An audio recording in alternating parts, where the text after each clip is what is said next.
Representing the Director, Accra Metro, CES.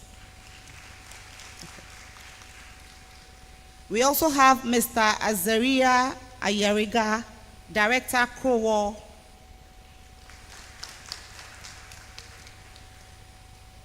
We also have Mrs. Rhoda Enchil, Program Officer, UNICEF Ghana.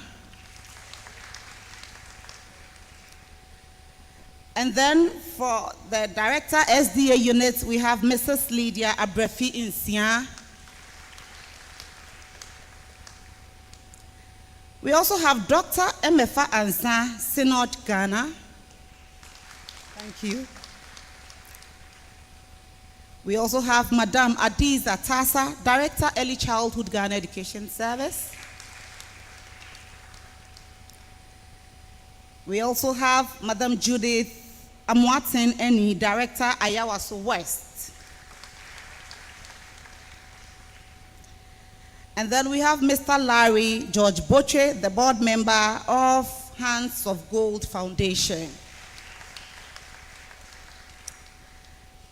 And lastly, for now, or for this set of introduction, we also have our very own Director for Girls Education Unit, Mrs. Gifty Esiedu.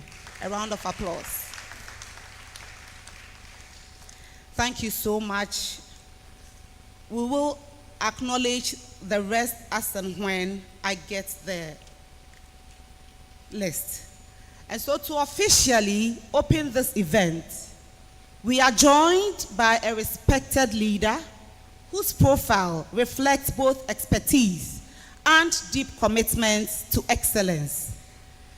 Let us take a moment to get to know her a little better. Yesterday, I struggled to get a summary of her profile. It was indeed a long one. So just give me your attention briefly. It's just a summary. So our chairperson, the first female vice chancellor of the University of Ghana, is an experienced academic and university administrator. She has over 22 years of experience in the higher education sector and brings a lot of innovation, resourcefulness, and tact to her professional engagement. She is a global citizen, a cosmopolitan who has acquired extensive multicultural experience through various professional oratory research and external assessor engagements in more than 20 countries globally. She has worked as an external examiner for a number of universities in Southern and Eastern Africa and Europe.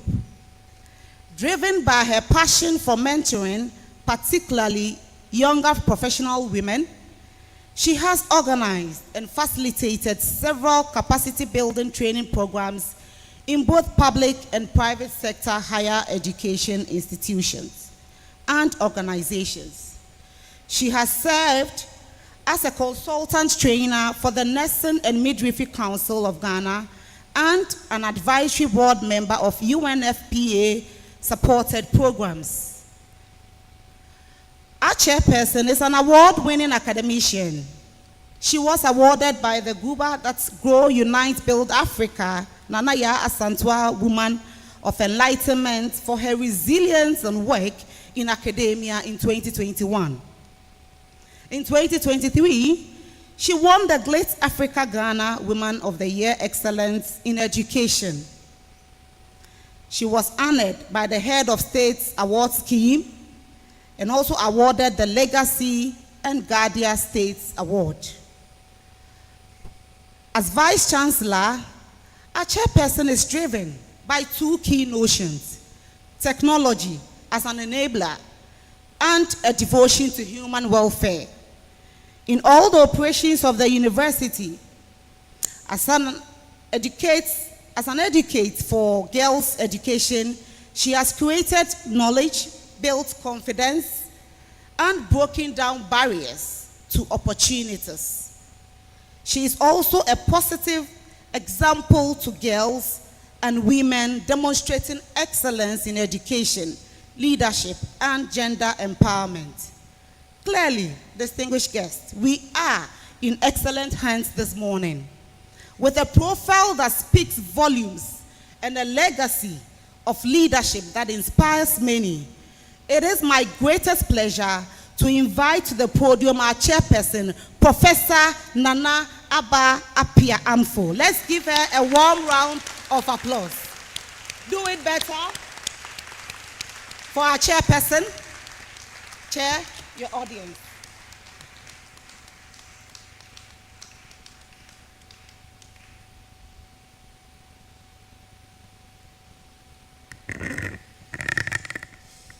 Thank you very much, Cassandra, for that introduction.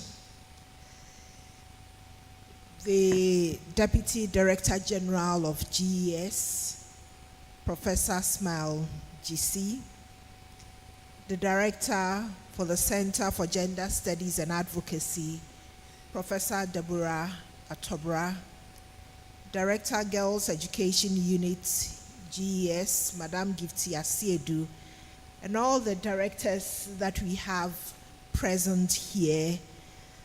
Our partners also, I would like to acknowledge you, deans and heads of departments present, faculty and staff, distinguished guests, our stakeholders and development partners, representatives of civil society organizations, the media, and most importantly, our dear students.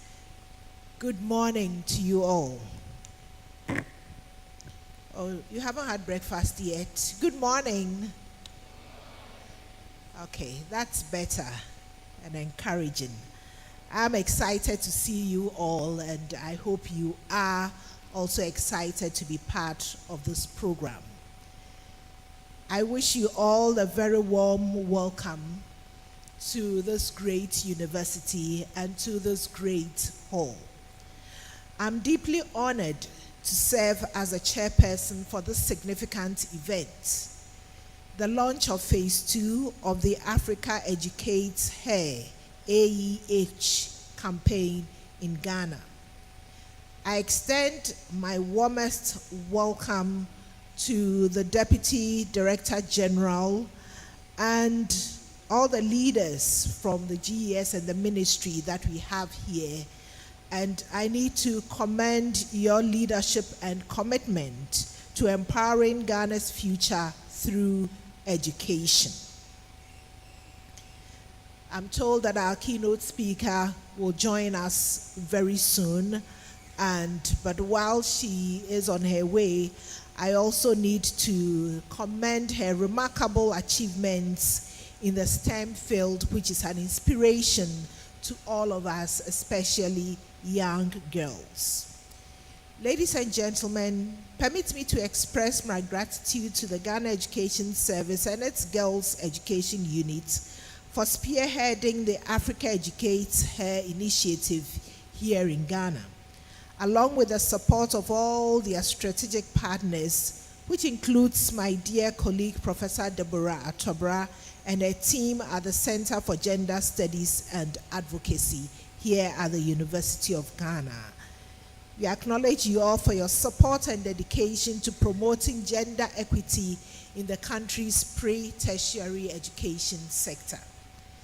Today marks a pivotal step forward as Ghana joins other African Union member countries in launching phase 2 of the Africa Educates Here campaign at the national level. This campaign reflects the deep commitment of the African Union to barriers that impede girls' access to education, especially in the aftermath of the global COVID-19 crisis.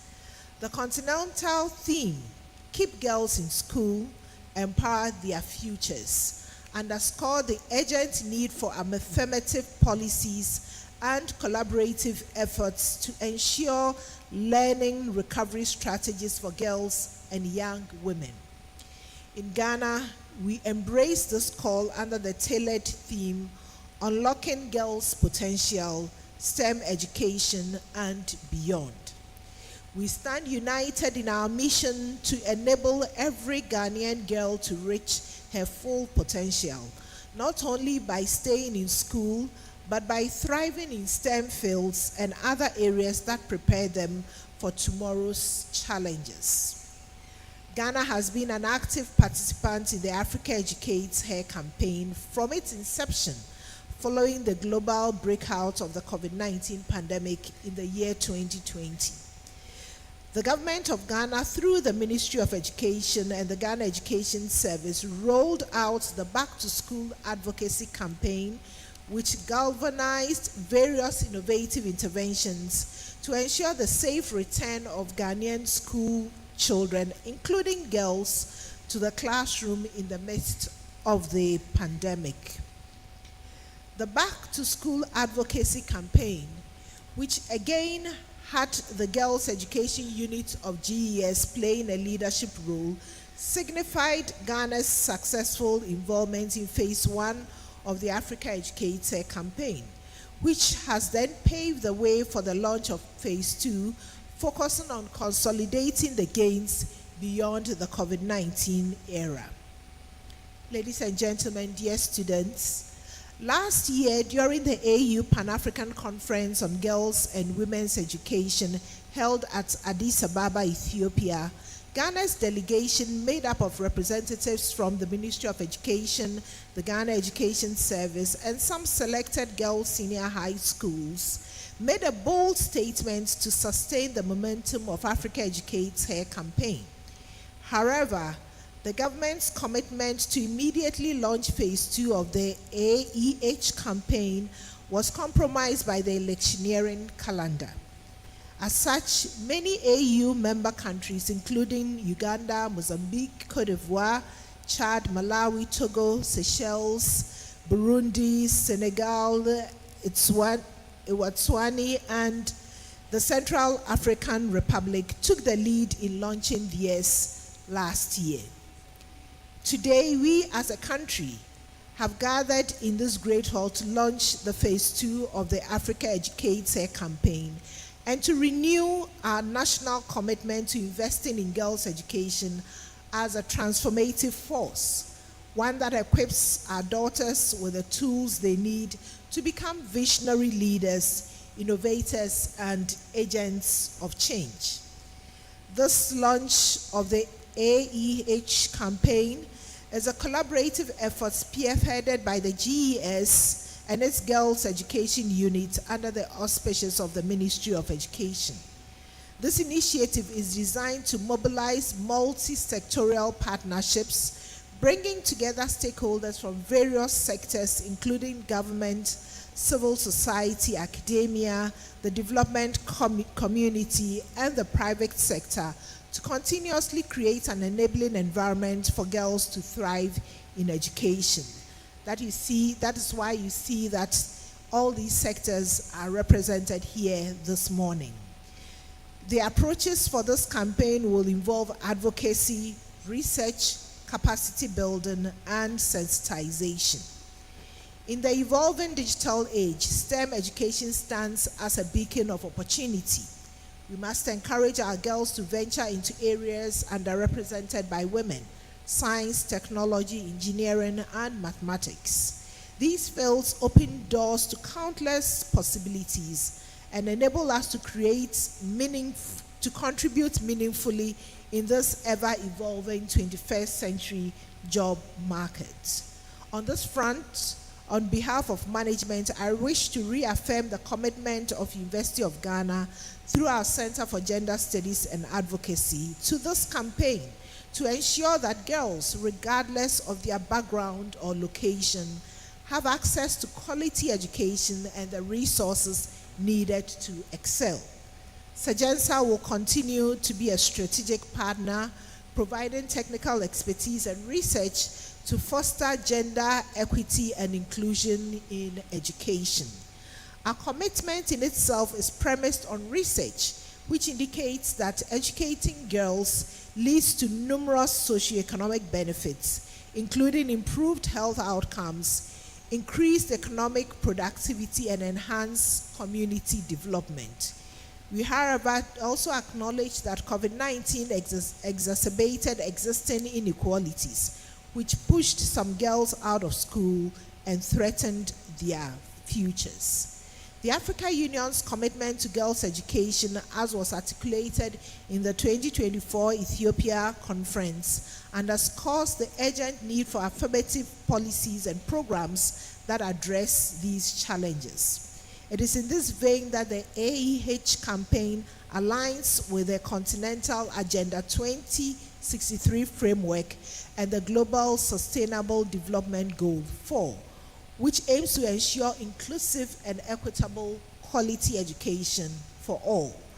Together with the Ministry of Education, GES, and the Girls Education Unit, the University of Ghana as a community and Sejensa as a unit remains steadfast in supporting initiatives that empower girls and young women across the country. On this note, I urge all stakeholders to unite in support of this campaign. Government, development partners, policymakers, civil society organizations, the private sector, faith-based organizations, and traditional leaders. Our shared vision demands action across all sectors. By pooling our resources, ideas, and expertise, we can create an environment where girls not only return to school, but also flourish in safe, nurturing settings that foster their economic and personal growth. As the first woman to hold the office of Vice Chancellor in this university, I am acutely aware of the power of education in transforming the lives of girls and women. I take this opportunity to salute trailblazers, including Her Excellency Professor Nana Jane Opoku-Agyeman, for demonstrating that it is possible for women. Our keynote speaker for today's lunch, Professor Nanama Brown Kluche, also comes up as Ghana's first female and youngest professor of physics specializing in the area of climate change. We, together with all others as role models, exemplify the potential that lies within every girl if only she is given the opportunity to shine. In conclusion, I ask all of us gathered here to commit ourselves to unlocking the vast potential of our girls, not just for their benefit, but for the greater good of Ghana, Africa, and the world.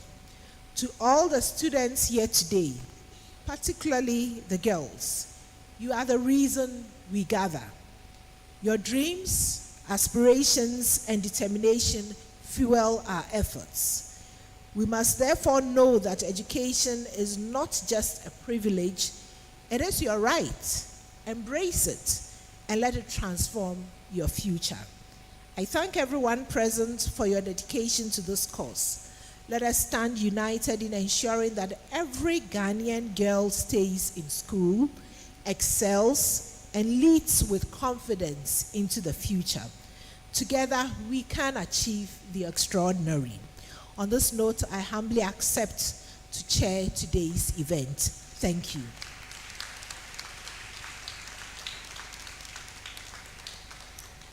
Oh, let's do it better for Prof. That was such an inspiring acceptance remarks there.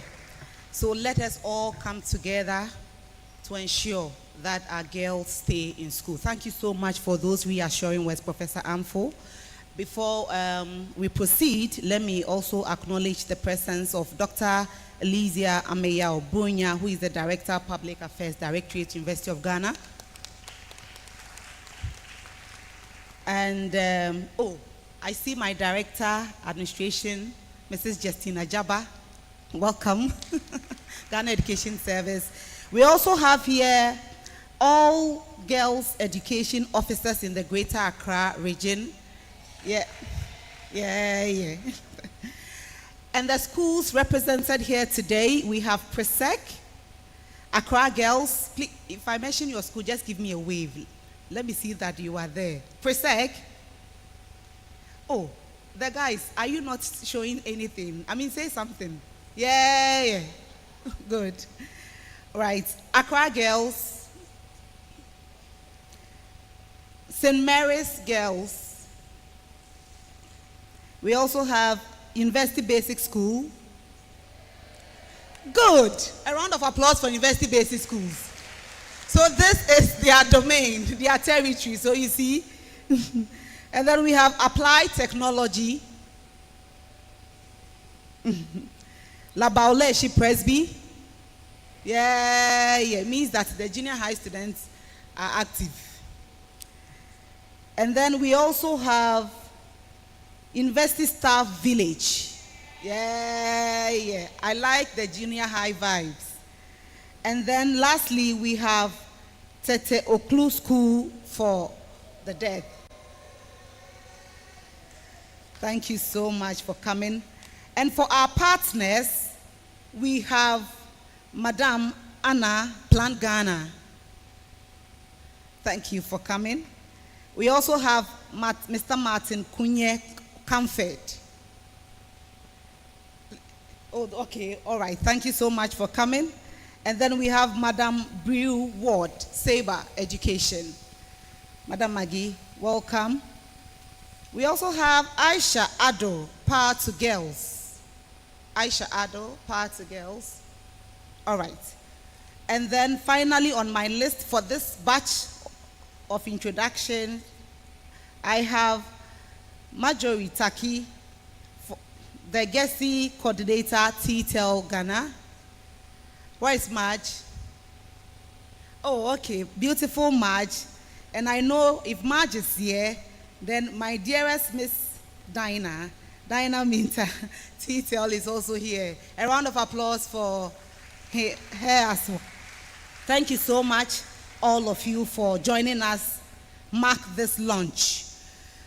Distinguished guests, ladies and gentlemen, on the program today we have a welcome address, an opening address, and that will be said by Professor Smile GC, the Deputy Director General, Management Service, GES.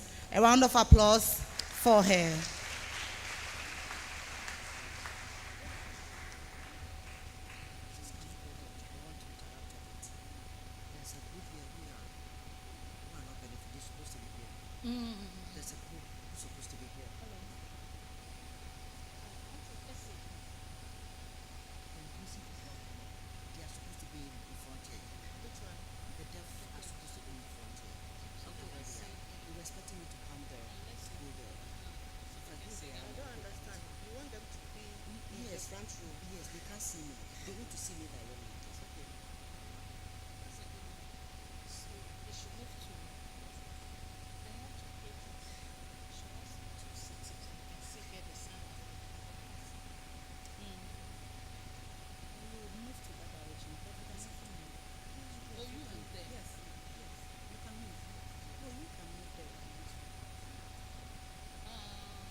Thank you very much.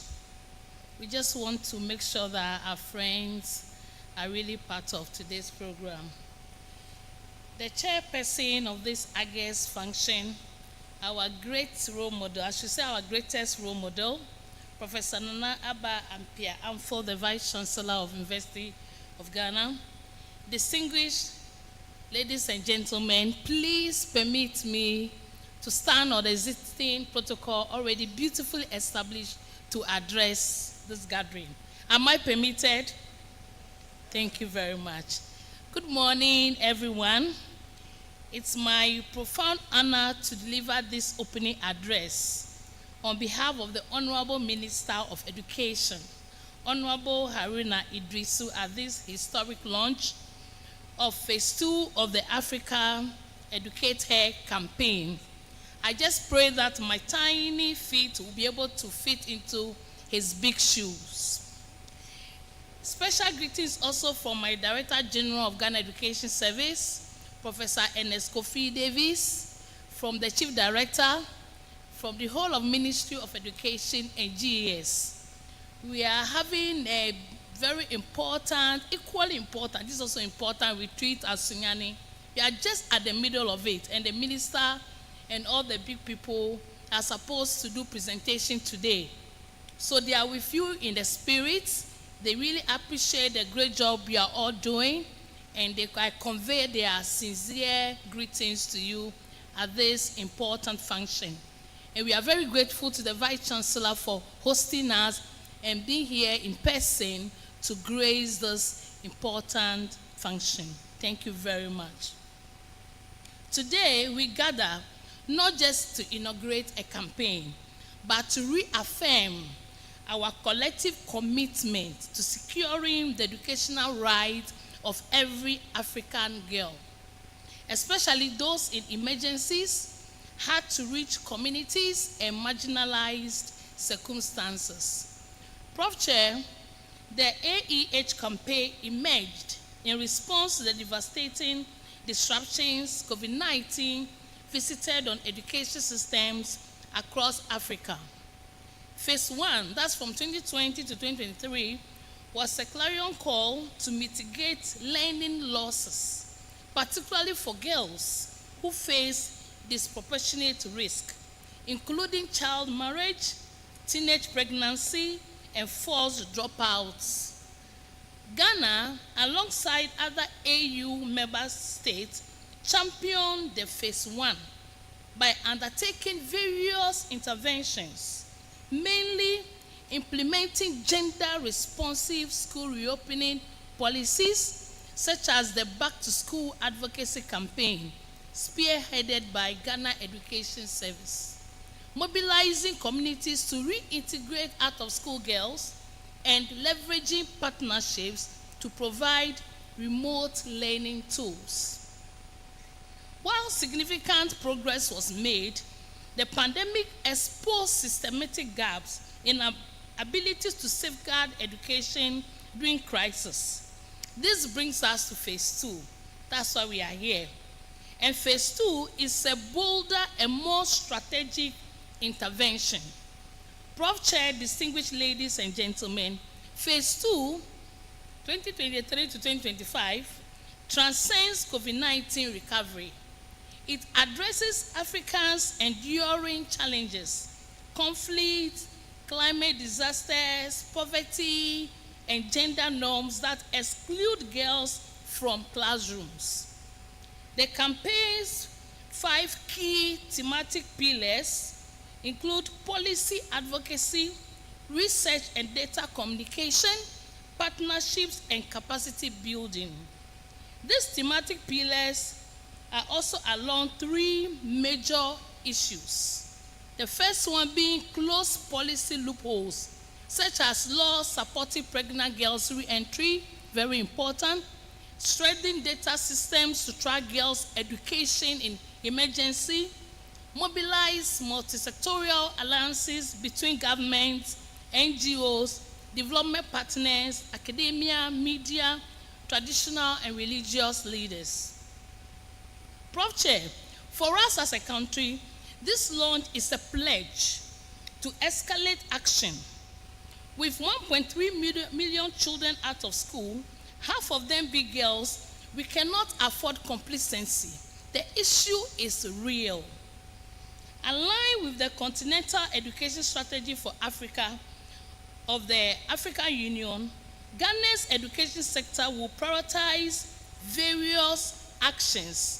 Briefly, the first one is on policy advocacy, as I've said, and the actionable issues include to domesticate the AU's compendium of legal instruments on girls' education, ensuring laws protect girls in emergency, ensure gender-responsive education financing, eliminate disparities in access for girls, especially in STEM and technical fields, build skills for the future by aligning curricula with Africa's digital and industrial transformation, improve the free senior high school program, and other STEM-focused girls' education initiatives.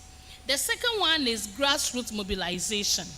And the actionable areas, we want to look at training key educational stakeholders, including traditional and religious leaders, as champions to combat child marriage and harmful practices. We want to expand girls' club in junior high schools. That's why I'm very happy to see the junior high school students here. In all 261 districts, integrating mentorship and STEM programs. Thirdly, we want to look at data-driven interventions. Partner with relevant bodies, including the AUCFR, to map out of school girls, especially in border and conflict-prone regions in the country. Finally, private sector engagement, very important. We want to launch an initiative dubbed Adopt a School, with corporate Ghana and development partners to fund scholarships and sanitary pads for vulnerable girls. We commend our DP so far for the fantastic job you are doing. We have more to do, so we know that we can always rely on you. Prof. Chair, distinguished ladies and gentlemen, to achieve these goals and more, we need unity of purpose and to be intentional with every action we take. The guys for PRESEC, give me a wave. I'm happy you are here. We need you to support us most. Why are you so quiet? Have they dragged you here? Then make some PRESEC noise. Our guys for PRESEC, are you here? Are you ready to support us? Thank you for that. Our development partners will have to align funding in supporting or scaling up girls' education interventions, which have yielded desired results. We still need more from you, like Oliver Twist. Our friends in the media have a message for you. Please, you have to amplify stories of resilience, such as those of motivated girls who return to school after teenage motherhood, and for communities to reject stigma and celebrate girls' education as a shared prosperity tool. So we want the media to amplify those successful stories. Very important. As the popular maxim goes, if you educate a girl, if you educate a girl, okay, good. Let us therefore use this launch to ignite relentless action in support of girls' education. We should not leave this auditorium just as attendees, but as champions of girls' education and ambassadors of the AEH campaign. So we are all champions and ambassadors of Africa Educate Her campaign, not just attendees. Together, we can ensure that every Ghanaian girl, whether in Accra or my village Wusuta or Azim or Saboba or Dambai or Agoti-Meziope or Efiduasi Asokori, in peace or crisis, can learn, thrive, and lead. On this note, on behalf of the Honorable Minister of Education and the Director General of Ghana Education Service, I welcome all of you to today's launch and wish us all a very successful program. And remember, you want to ambassadors and champions of Africa Educate Her. Thank you very much.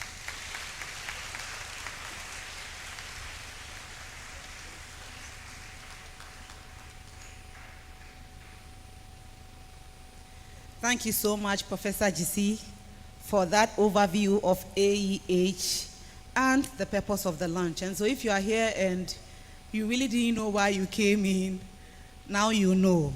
So thank you so much. We would have receive a speech from African Union International Center for Girls, and that will be done by Madame Simone Yankee. She is not with us here at the moment, and so we have a video of her speech that will be shown.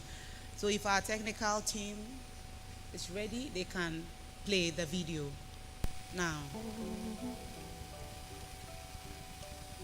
Your Excellencies, ladies and gentlemen, dear partners, distinguished guests, esteemed guests, all protocol observed. It is a great honor and privilege to speak today at the launch of the Africa Educate Her campaign. This is an opportunity to reaffirm our commitment to empowering young girls through education, a fundamental pillar for the development of our continent. Girls' education is not only a fundamental right, but also a necessity and a powerful catalyst for Africa's progress. Through legal and institutional framework such as the Maputo Protocol on the Rights of Women, the African Charter on the Rights and Welfare of the Child, the Continental Education Strategy for Africa, and Agenda 2063, the African Union has clearly highlighted the importance of an Africa where the full potential of girls and women is realized. It is therefore essential to emphasize that significant progress has been made in recent decades to guarantee equal access to education. Many African countries report having achieved parity in primary and lower secondary education. Increasingly, girls are being encouraged to pursue studies in the field of science, technology, engineering, art, and mathematics. Still, however, considerable challenges remain, particularly for girls and women living in rural areas. Those from low-income households or with disabilities, and those living in an unsafe environment due to conflict, natural disaster, and humanitarian crisis.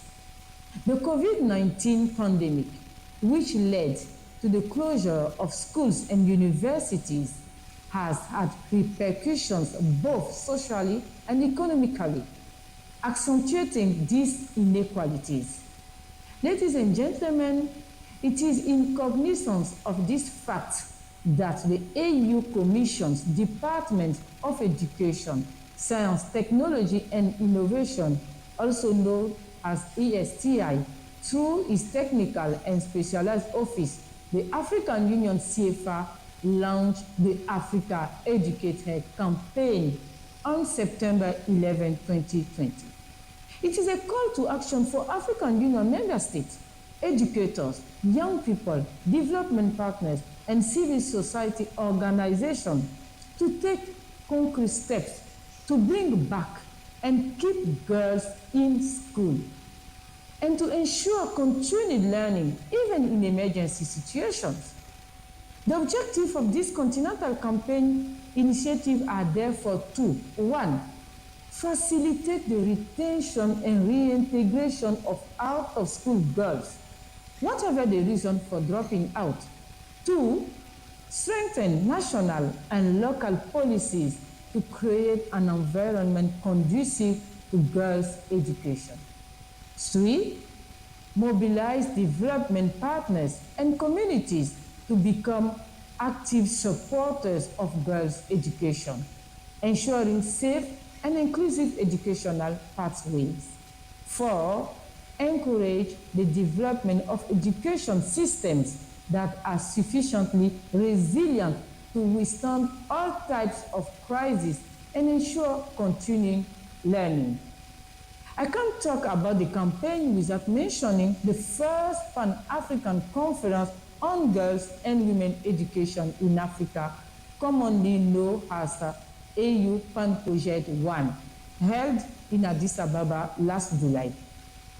This historic conference, organized by ESTI through the African Union CFA, brought together representatives of government, civil society, international organizations, youth, and the girls themselves to define concrete action to promote girls' education. The result was a call to action encouraging member states to prioritize legislative frameworks and reform to ensure equitable access to education through the adoption, the launch of the Africa Educate Her campaign. Ladies and gentlemen, I invite you to consult the recommendation emanating from this conference and to adopt and, of course, implement them. In the same light, several countries have taken important steps, including Uganda, Cote d'Ivoire, Mozambique, and Togo, which have officially launched the Africa Educator campaign and received trophies congratulating them on their commitment. We congratulate you, dear country, on this initiative and call on all other members of the African Union to follow suit. Dear young girls, you are our future. Through education, you can transform your life, your communities, and our continent. We firmly believe in your potential. Together, we will make this campaign a success to ensure that every African girl has access to a quality education for a strong and prosperous Africa. I thank you. Africa Educate Her. The agenda is still the Thank same. you so much, Agenda. Madam Simone Yankee. Though not with us here, I'm sure she will receive our appreciation for that beautiful speech. We will enjoy some cultural performances from students of Tete Oklu State School for the Deaf. And that would also be a health break. So try and dance so you can stretch a bit. You've been sitting for quite some time.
Thank you so much, Tete.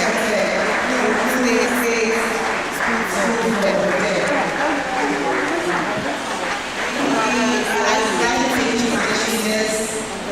school for straightly move to the solidarity messages. Before we take the keynote address, we are waiting for the guest of honor to do that, but we'll have our solidarity messages. So we'll start from Comfort Ghana. So we'll have Comfort Ghana, we'll have UNICEF Ghana, and then we'll also have ASU, All Africa Students Union, and that will be the order of delivery. So Comfort, a round of applause for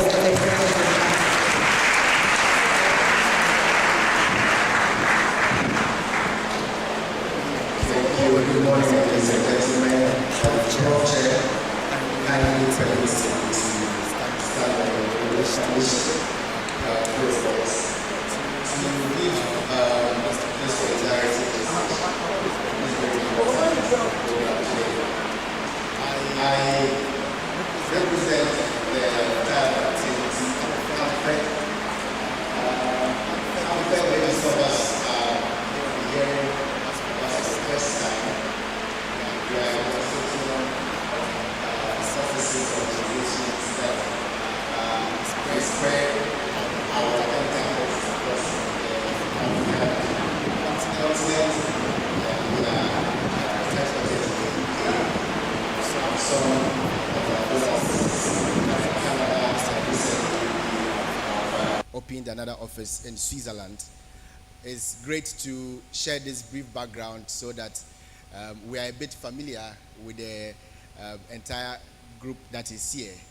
And of course, we have to make it very clear that we have a very strong and enviable relationship with the guidance and the girls' education unit of the Ghana Education Service. And notably among some of the things we have done together includes some works on the GPAS project that saw us put out some 4 papers, and eventually we made some landmark achievements with a few more things. And today we are doing this together once again as a show of our strong relationship with GEU, and to further give us some of the beautiful things that we do in the young women empowerment space. It's great to share that for our current strategic period, we are looking forward to supporting about 1 million girls to stay in school. This is just in Ghana alone. And I think that many of us who have been following the works of Comfort is aware that in our basic and secondary schools, a lot of our presence is established there.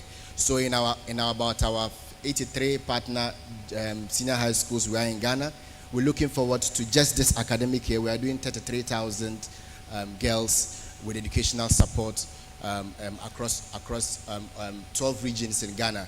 So that is some of the landmarks we have in the education space. And this is also a reflection of our relationship with GEU, because together we are doing these things and helping our young girls to stay in school and transition into smooth livelihoods. It is great to also mention in this forum that our activities with GEU has also seen us work with some teacher mentors in our schools. We have a teacher mentoring program that aims to improve the psychosocial support to children in schools. And many of the schools we work with GEU, these structures are indeed helping to reduce the vulnerabilities and then many of the dangers that our young girls are exposed to. And we have used these structures to bring back a lot of our young girls who might have fallen out of school, those who have unfortunately fallen to some of the vulnerabilities. We brought them back to school, and together with GEU, we are strengthening collaborations with other structures in the districts to ensure that these girls indeed stay in school and then complete. So today we are here to just again re-echo our support, our strong support to GEU, that on this journey they are not alone, and together with all the other partners, we are committing to work with them a long haul. So on behalf of Comfort, we wish to extend our appreciations to GU for organizing this and championing the conversations, and it's our pledge that we will be together in many of the future endeavors. Thank you so much, ladies and gentlemen. Prof. Chair, we are grateful for this platform. Thank you.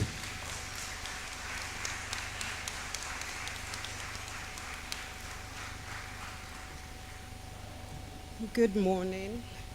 Madam Chairperson, please permit me to also stand on existing protocols to deliver these remarks on behalf of the UNICEF family in Ghana.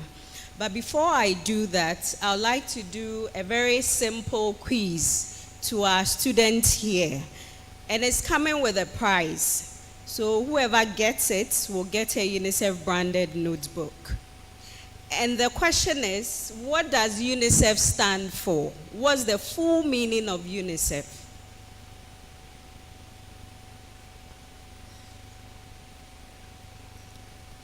Can anyone tell me what UNICEF stands for?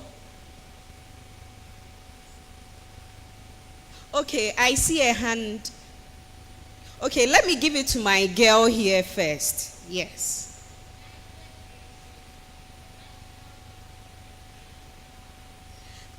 Thank you. Very close. Let me give you a clue. Omit the I and the E. Omit the I and the E. Okay. Sorry. United Nations Children's Fund. That's correct. Please come for it. Please come. So we really have the boys supporting us, the girls, isn't it?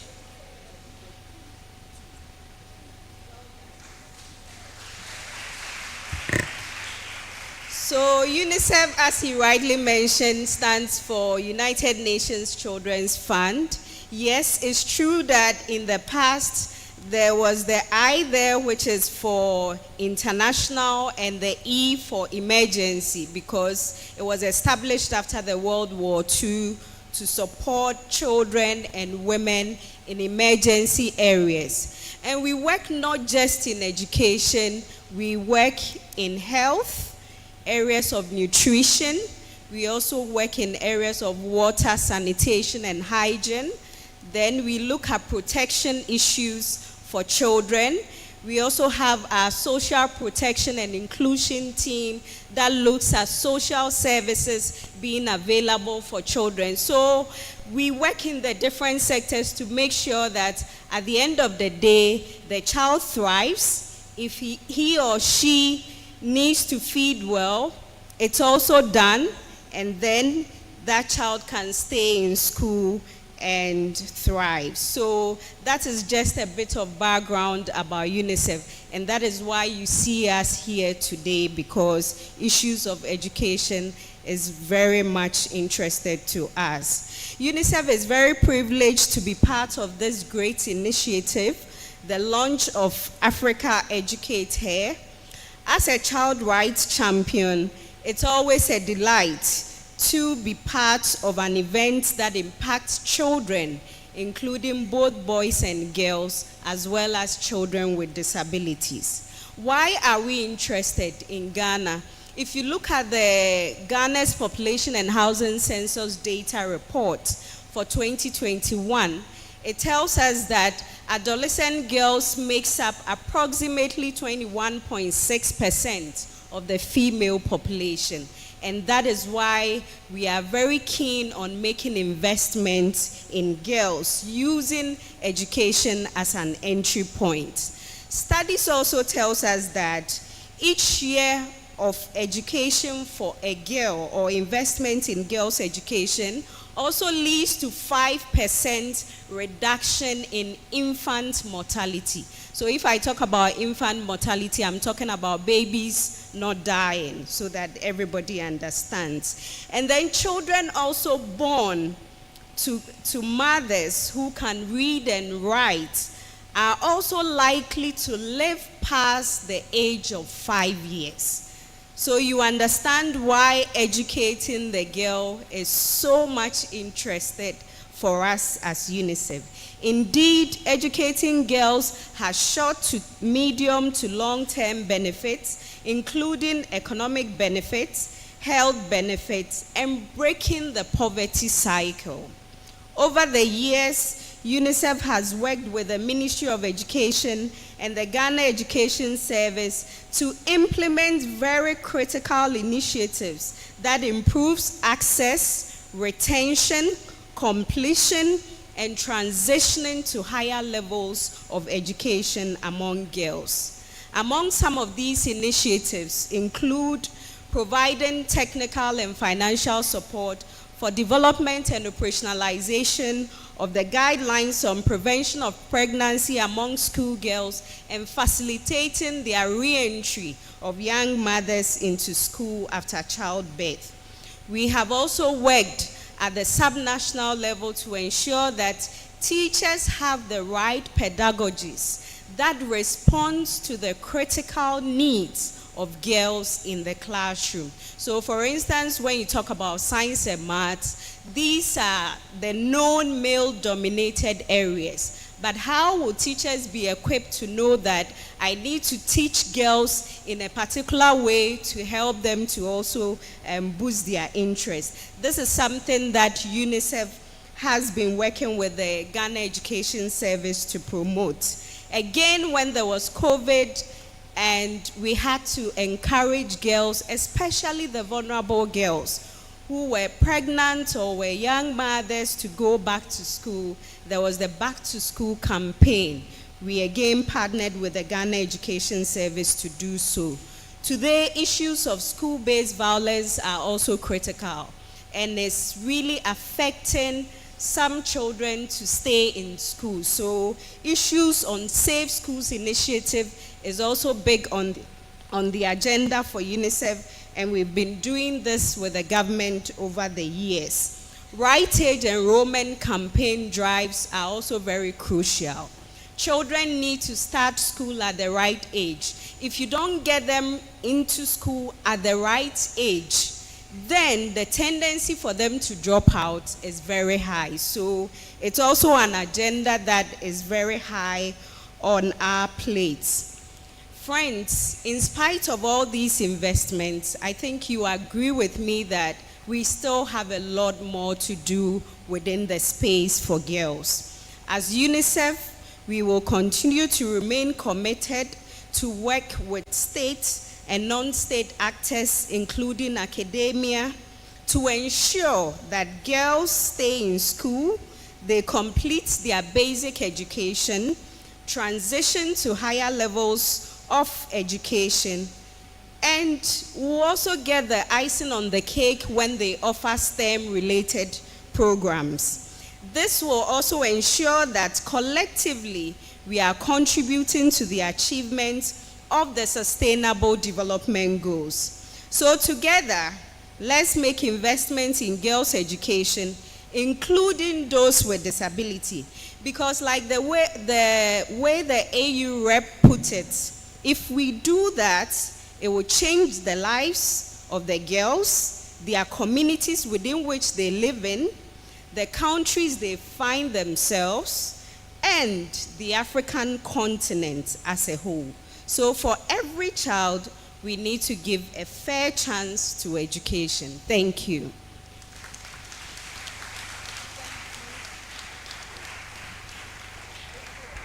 Okay, so now Asu.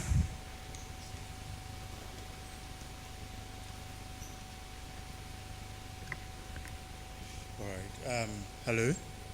All right. Good morning. And Madam Chair, I respectfully ask to stand on existing protocols. Okay. Hello. Okay. All right. Madam Chair, I respectfully ask to stand on existing protocols. I think that we could not have chosen a better venue to host the launch of the Africa Educator Phase 2 than the home of one of Ghana's finest Vice Chancellors, Professor Amfo. We hold you so much in high esteem. My name is Samuel Sasua-Donting, and I'm Chief Technical Officer at the All Africa Students Union. Just to give a bit of a background, the All Africa Students Union is the umbrella organization for all students in Africa. We represent students from the basic level all the way to the postgraduate level.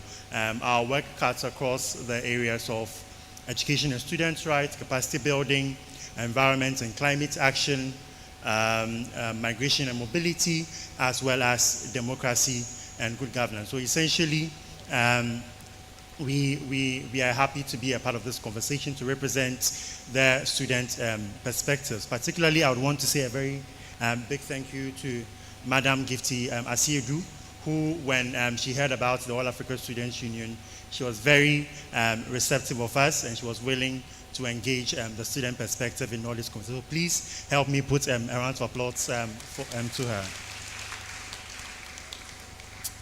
So at ASU, we believe that when girls are educated, nations are elevated. When girls rise, we all rise. And when girls are left behind, society pays the price often with interest. This campaign for us is not just about getting girls in school.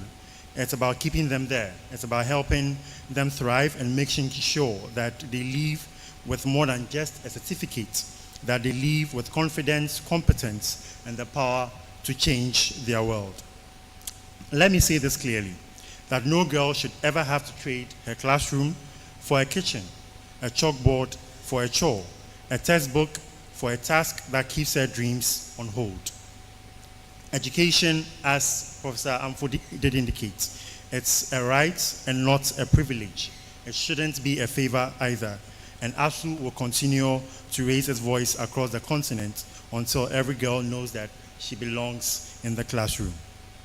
As we launch phase 2, we believe that we need to go beyond slogans. We need to invest, we need to innovate, and dare I say, we need to interrupt the status quo. Because we cannot afford to talk about Africa's future while half of its brain power is locked out of the conversation. Now, in pursuance of this, during the height of the COVID-19 pandemic, the All Africa Students Union, under the flagship of the UNESCO COVID-19 Global Education Coalition, embarked on the Africa Girls Back to School campaign with a gender division in UNESCO.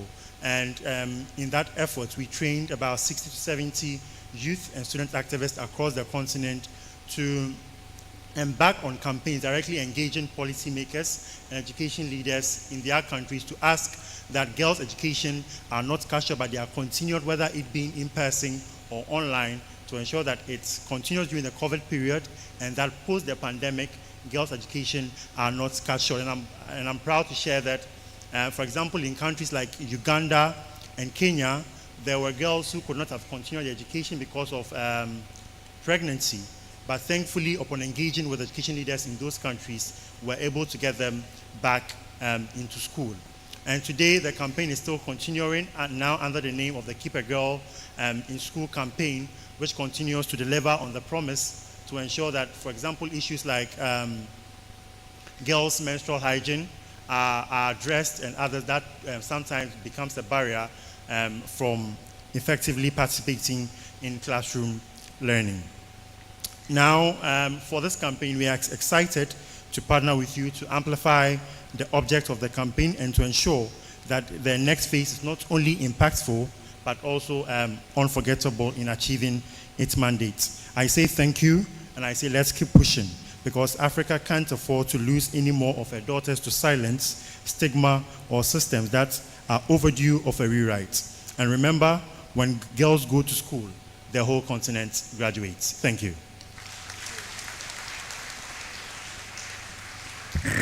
Thank you so much, Samuel Adonten. Distinguished guests, ladies and gentlemen, at this point we'll receive a poetry recital, and that will be done by a student of Legon Staff Village, University Staff Village Basic School.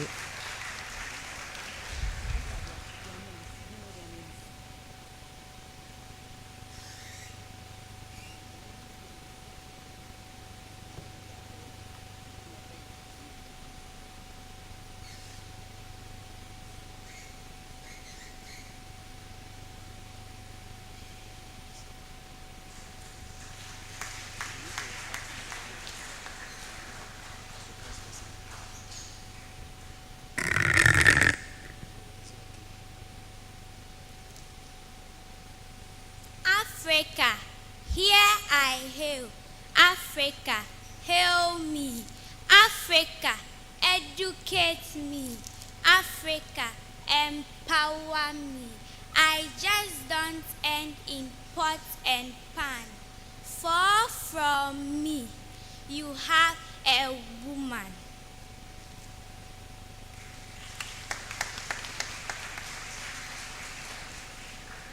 A woman, the eye of my life, the name I can never escape. When I close my eyes, when my lips shut.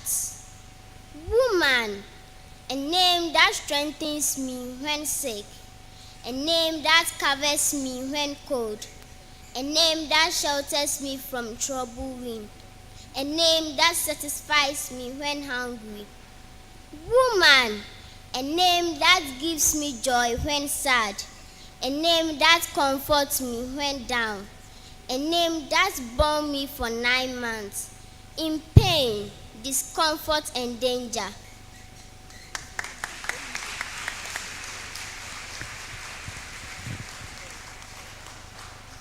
Woman, why shun this name when all are going? Why ignore this name when it can even do best? Why flattering and teasing the efforts of this name? Time up to fit this name everywhere. Woman, time up to call this name the best. No more flattering, no more mocking, no more shunning, no more teasing. Let's join hands. Let's embrace this name, a woman, in our schools, in our workplaces, in our social gatherings, and everywhere. She's fit for a woman, a name from which man is derived. Woman, a name that can do and undo, along with her, the beginning of joy. Thank you.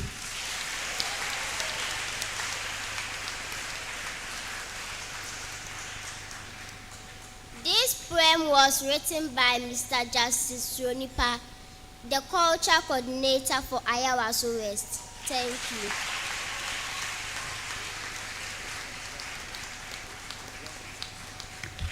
A round of applause for them. They've done so well. Thank you, learners from Legon University Staff Village Basic School. Okay, so at this juncture, we are all going to sing the AEH campaign song. So it will be projected and all of us will join.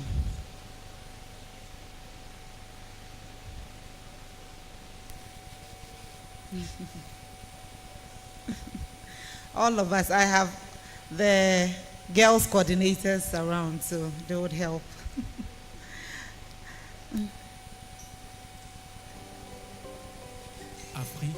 So who is going to lead? Any choir conductor here? Accra girls. Okay, so we have to follow the instructions of the conductor. Please, where's the conductor? All students rise.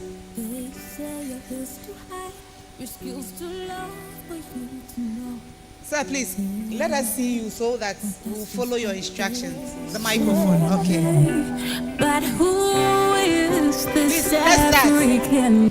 Let's start. Afri, Ife, Smarty.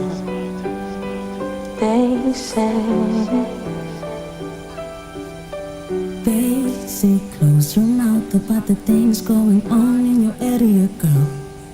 They say you're too weak, too vain to care.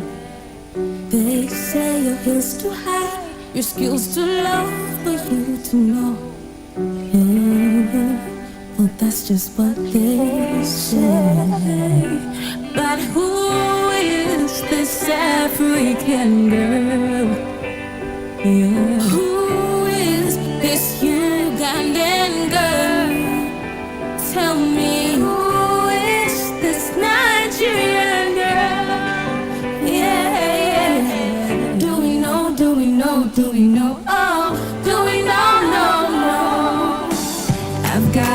future and a dream. I got a future and a dream. It's more than what your eyes can see. It's more than what your eyes can see. Give me the chance to reach my destiny.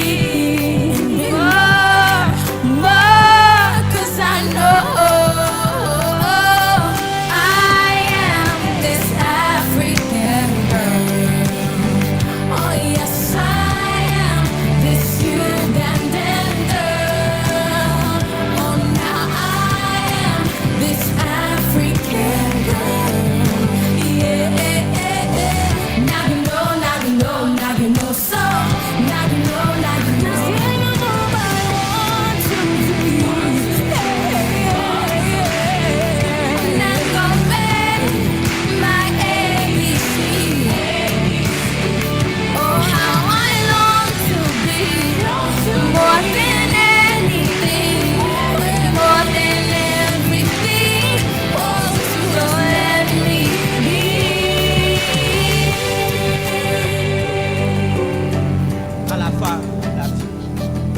À la femme, la fille, la mère et la reine, celles qui sont bien loin de nos lycées, nos collèges, rien comme Afrique, d'Aïfé, dans nos contrées, je vois les mêmes prisonnières sans éducation, les victimes des mêmes pièges. Ramener nos femmes et filles sur les bancs d'une Afrique qui éduque. Où sont les hommes chantant les cantiques, les profs de cette lutte? Je vois des mâles convaincus, je vois des hommes engagés, je vois des flammes dans nos rues, je vois des femmes diplômées. Éduquer une femme, c'est fabriquer les pères de demain.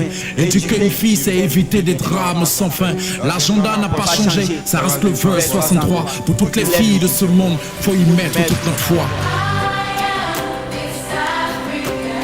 Je suis la Sud-Afrique, le Congo et le Tchad. Yeah. Tunisie, l'Égypte et le Maroc. Je suis la fille mauritanienne de l'Ouganda, du Rwanda. Éthiopie, de la Tanzanie.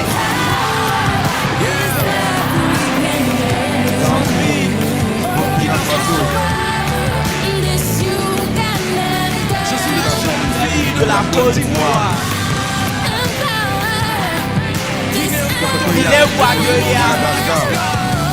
Madagascar.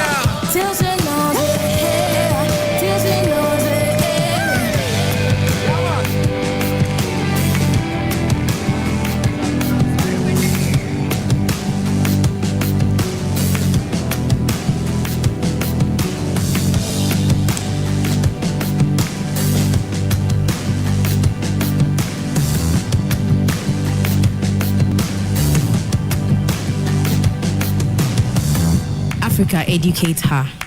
The agenda is still the same. Agenda 2063.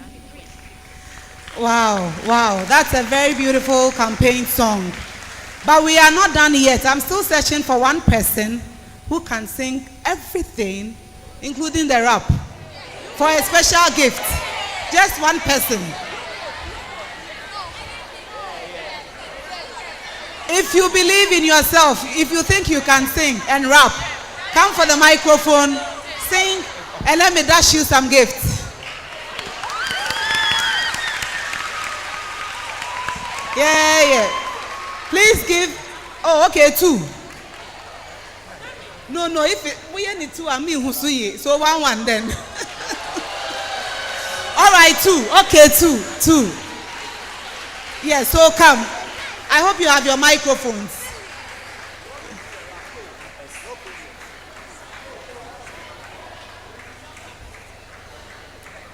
Are they to climb upstairs? Okay.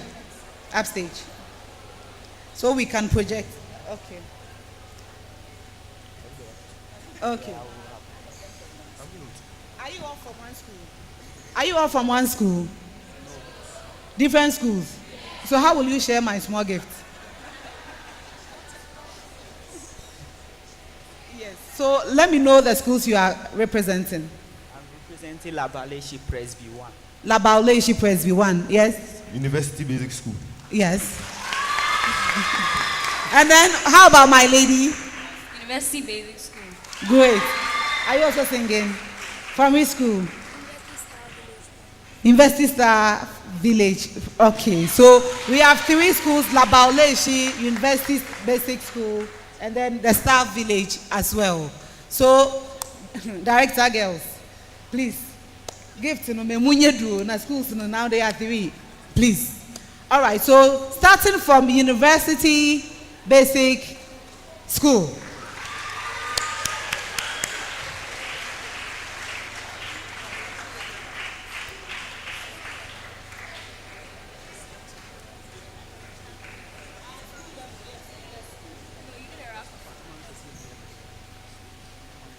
So school level, sing together.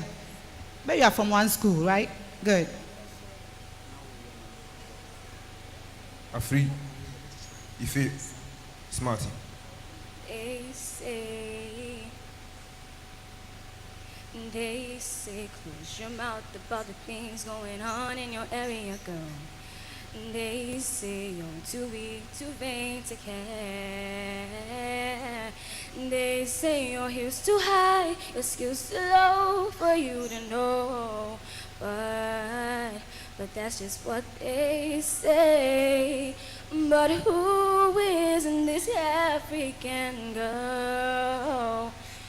Who is this Ghanaian girl? Tell me who is this Nigerian girl? Yeah, yeah, yeah. Do we know, do we know, do we know? Oh, do we know, no, no. I've got the future and the dream. I've got the future and the dream. It's more than what your eyes can see. It's more than what your eyes can see. Give me the chance to reach my destiny. More, more, 'cause I know that I am this African girl. Oh yes, I am this Ghanaian girl. I am this African girl. Yeah, do we know, do we know, do we know? Oh, do we know? Now you know what I long to be and obey my ABC. Oh, how I long to be more than anything, more than everything. So let me be.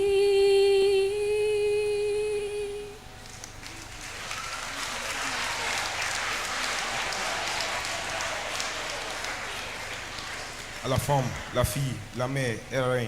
Celles qui sont bien loin de nos lycées, nos collèges. Et comme Afrique, l'AEH dans le contraire, joie les mêmes. Prisonniers sans éducation, les victimes des mêmes pièges. Ramener nos femmes, des filles de contraire, nos pères, les ducs.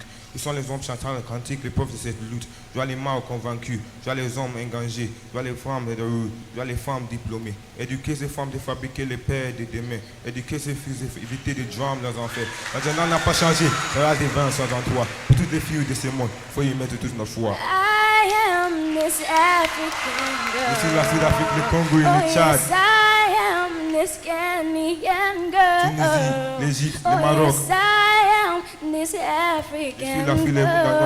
Yeah. Do we know, do we know, do we know? Oh, do we know, do we know? Empower this African girl. Zambie. Empower this Ghanaian girl. Je suis la fille de la Côte d'Ivoire. Empower this African girl. Yeah, yeah. Madagascar. Let me know, let me know. Oh, let me know, let me know, let me know. Hey, wow. Thank you.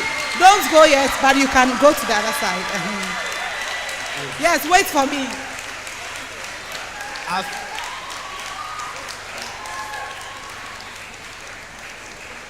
This is Labaoleshi, right? Yes. Afrique, Ife, Samaritan. They say, close your mouth about the things going on in your area again. They say you are too weak, too vain to care. They say your heel's too high, your skills too low for you to know. Yeah, but that's just what they say. But who is this African girl? Who is this Ghanaian girl?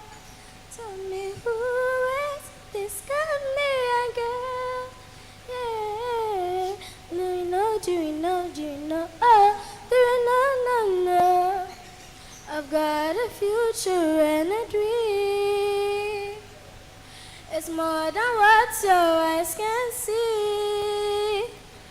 Give me the chance to reach my destiny. Be more, 'cause I know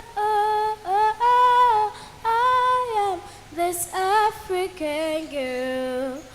Oh yes, I am this Ghanaian girl. Oh no, I am this African girl.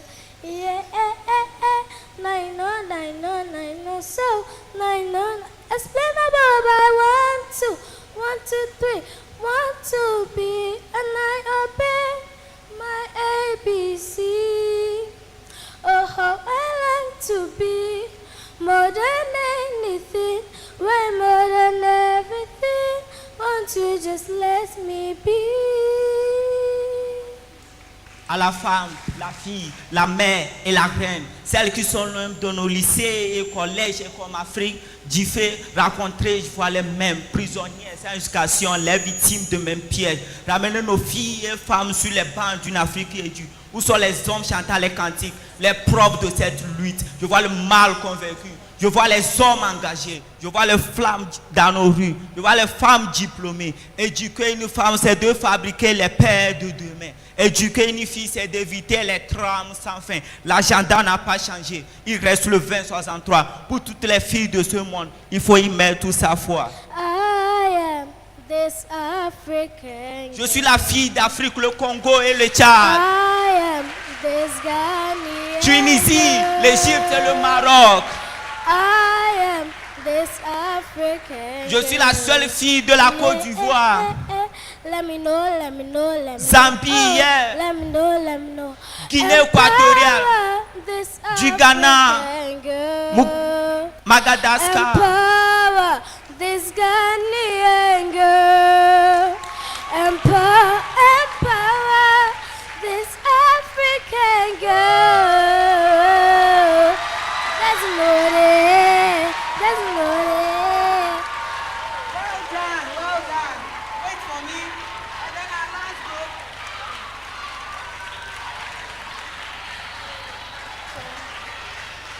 Shall we hear from University South Village Basic School? They say, Afri, Ife, Smarty. they say, close your mouth about the things going on in your area, girl. They say you are too weak, too vain to care. They say your heels too high, your skills too low for you to know.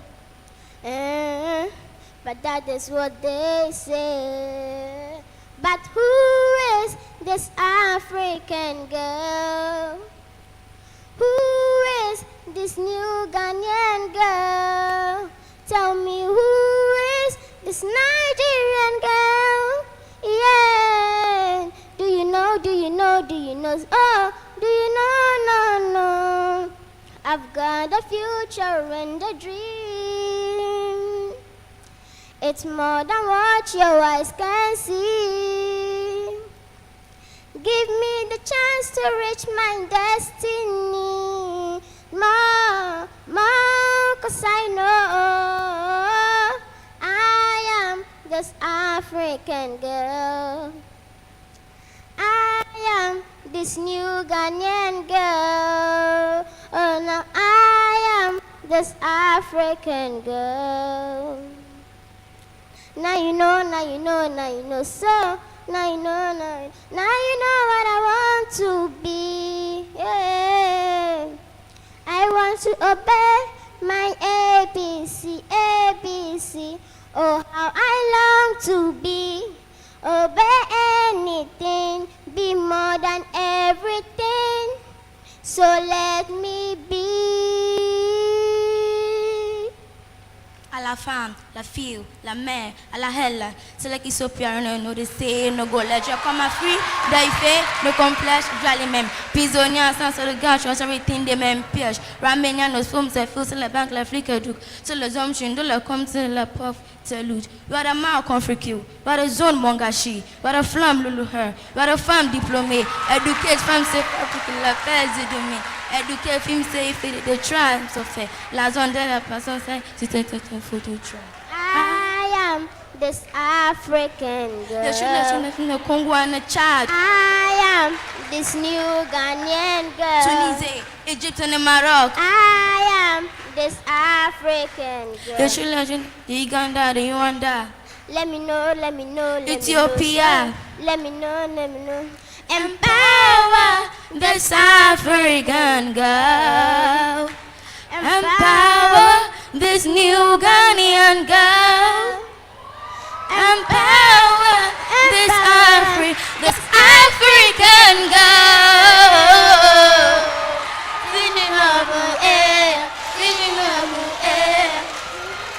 Wow, a round of applause for all the 3 schools. University Staff Village. The agenda is still the same. Agenda 2063. Hey. So how do I judge this? The first, University Basic, the second, Labauleshi, or they are all winners? They are all winners, right? Okay, shall we? Okay. So on behalf of the dignitaries upstage, giving this to you to say thank you.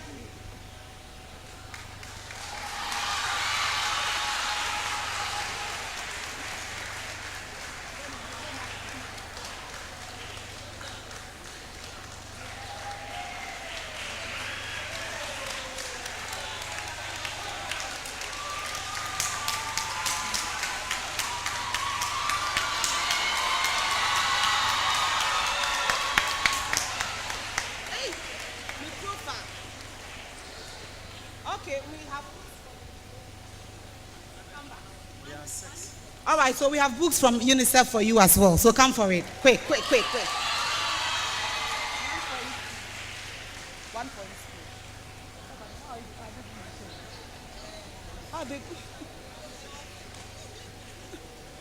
school. We may add 3 later.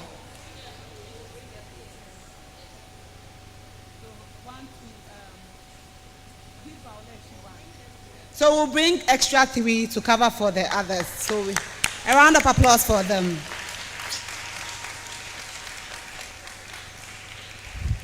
Wow, we've had some stretches with this short entertainment here.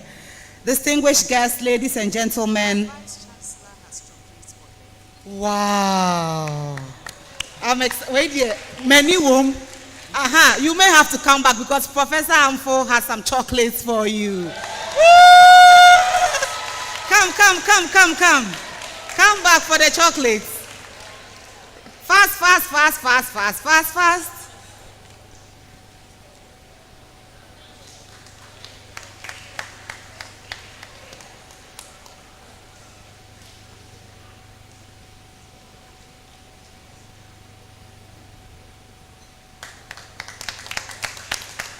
Thank you so much, Prof. But I 6 pepe. I didn't get one. At this point, distinguished guests, ladies and gentlemen, we will receive our keynote address. Our guest of honor is in. And before that, I would like to read her profile. Our guest of honor is a renowned physicist, a climatologist, and policymaker. With a long-standing commitment to mentoring, he has guided over 60 students through PhD and MPhil studies in Ghana and abroad. Notably, she served as the lead author of Working Group 1 Climate Change, the physical science basis during the IPCC's 6th assessment cycle. Currently, she holds the position of Vice Chair of Working Group 1, a role she assumed in 2021. In addition to her previous role as head of the Department of Physics. Her expertise and international recognition were instrumental in the ruling government's victory during the 2024 general elections. Consequently, she was appointed Acting Chief Executive Officer of the Environmental Protection Agency. Distinguished guests, ladies and gentlemen, with a round of applause, let's welcome Professor Nana Ama Brown Kluche to give us the keynote address for this launch.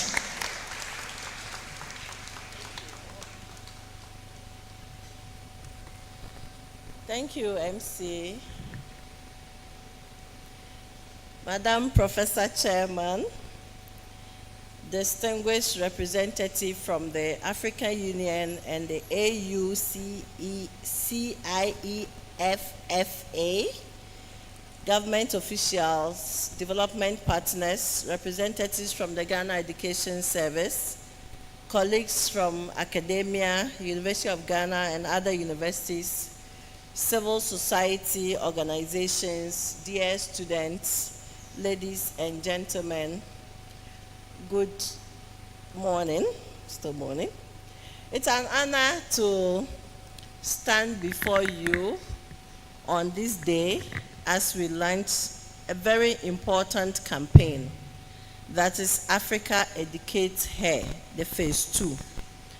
As a scientist, educator, and now the acting Chief Executive Officer of the Ghana's Environmental Protection Authority, I see this moment as deeply personal and profoundly hopeful that it is well for the African girl. The theme today, unlocking girls'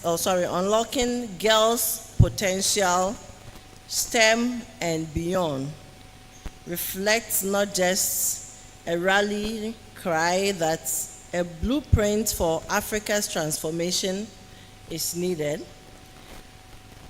It goes beyond that.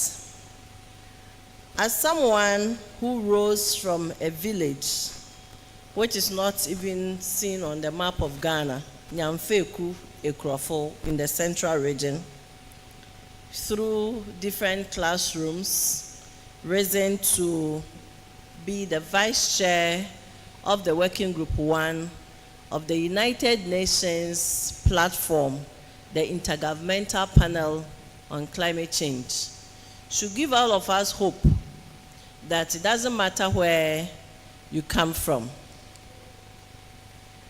You can reach the very heights you dream to reach. Your dream must only be bigger or should be scaring you by now. I can be confident to say that when you educate the girls, especially in science and technology, we equip the nation to solve the problems that we are confronted with. Through my career, as the introduction went, I've mentored many young minds, and most of them are women. In most cases, I'm very deliberate to fish out the female to mentor, to educate, and to train. Many of them were women. Many of them were young girls. Of course, obviously, in the science world, you see the men and the women. And as I said, I had to be deliberate in my choice of the provision of mentorship and education. A chance I see today is for our girls to see the mentors, to have role models, and to decide to work to reach the heights that will enable them to serve and to solve the problems we are confronted with. This is an opportunity for a girl to be supported. This is an opportunity for all of us to lay our hands on a girl to support, to provide the support a girl will need. On platforms like that, I advocate that every woman every one of us should serve as a mentor, no matter the level that you have reached. Even if you are a girl in school, you can still mentor a younger girl in school or in a home.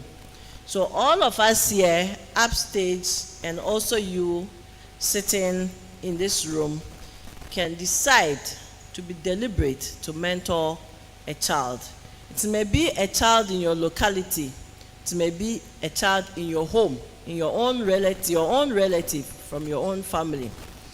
If your capacity can do 2, 1, 3, 10, please be deliberate in mentoring, in holding a hand of a girl to a level. You could come as a guide, just guiding a girl through a dream she may have, or it could also be financial support. In many of my engagement, and I've seen engagement of other women, we have provided sanitary towels to support a girl.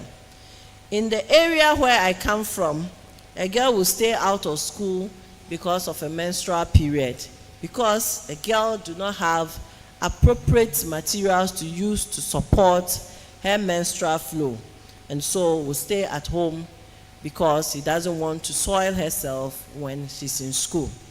One of my schoolmates stayed out of school because she was laughed at when she assaulted herself in a class.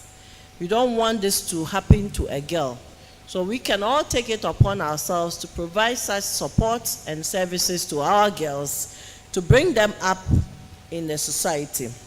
This campaign is about ensuring that every African girl is given the chance, regardless of where she lives, her economic or socio-economic background, or the challenges she faces. It is about reminding the continent that education is not a privilege, it is a right. In the environmental space where I belong, we are living in a time where the threats we face is about climate change, it's about biodiversity loss, it's about pollution that demands solutions that are innovative, that are inclusive, that are intersectional. Girls must be at the center of these solutions, not just because they are beneficiaries or they are directly affected, but they can serve as researchers. They can be the engineers, they can be the policy makers, they can be the community leaders to drive the change we want to solve our problems in the environment. We cannot unlock Africa's full potential by leaving a half of the population behind. We should bring all on board. I want to commend the AUCFA, the Girls Education Unit of the Ghana Education Service, the University of Ghana, and all the campaign partners for championing this cause. At the EPA, the Environmental Protection Authority, we are committed to mainstreaming the gender in environmental governance and climate action. We believe that science must reflect the society it serves, and that begins with ensuring equal access to education and opportunities. To every girl here today, know that your curiosity, your courage, and your voice matter. You need to be bold. Some of us, per where we came from, what we were exposed to, comes no close to what you are experiencing today. I never had an opportunity as a girl growing up in an event like this. I came this far, I would say, by dint of luck and my support from probably just my parents and my teachers. I will say you are lucky today, and this is what you have to take advantage of. Talk to others whilst here as much as possible. My first opportunity I got outside of Ghana, and the bigger one that led me into many other opportunities, was because I attended a meeting, a conference after my first degree, and I talked to someone. I just walked to someone to say, my name is Nanama Brown. I'm reading physics. What do you do? And the person also said what he does. Apparently, he was the head of an institution called the International Center for Theoretical Physics in Italy. Immediately he said, you're reading physics. We're looking for such species to mentor. I got my biggest opportunity, the very first one that took me to many other opportunities for that single act I took up to in a meeting like this. So I encourage you whilst here, talk to somebody before you leave. So let's talk to each other to make sure that the Africa we are building is the one where every girl is educated, every girl is empowered, every girl is unstoppable. Thank you, and congratulations to all, and the powerful campaign launched today. Thank you.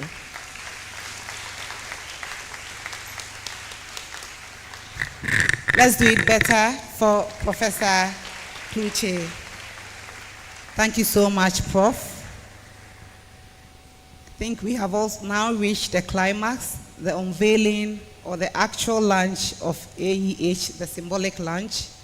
And so may I at this point invite our chair to give us some few words, and after our chair will be joined by Deputy Director General, MS, Professor Kluche, and all other dignitaries. We'll go downstairs and do the official launch and the signing of campaign banner. So, a round of applause for Prof. Chair.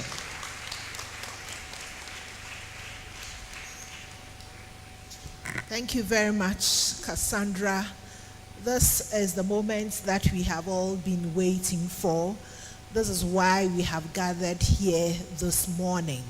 We have already heard so much about how important it is for all of us to educate her, for all of us to support the education of the African child, particularly the African girl. We've just heard from our keynote speaker, our guest speaker, who has so much inspired us. She is a living example of what one can achieve through the education of the girl.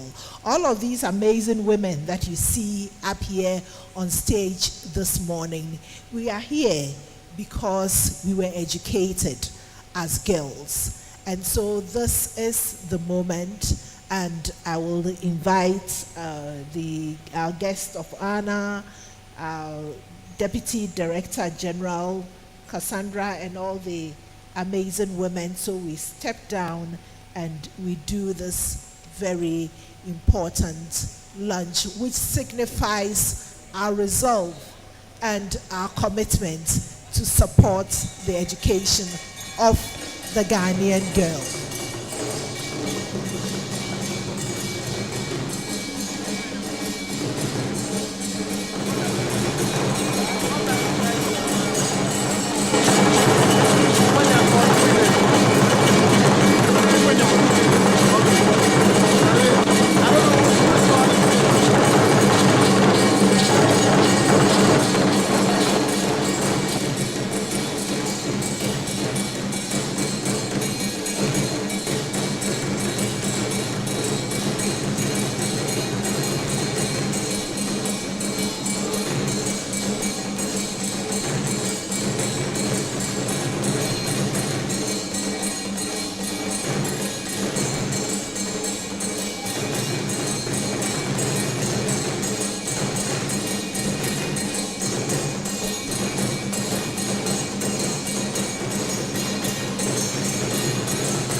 And that is the official signing of the campaign banner.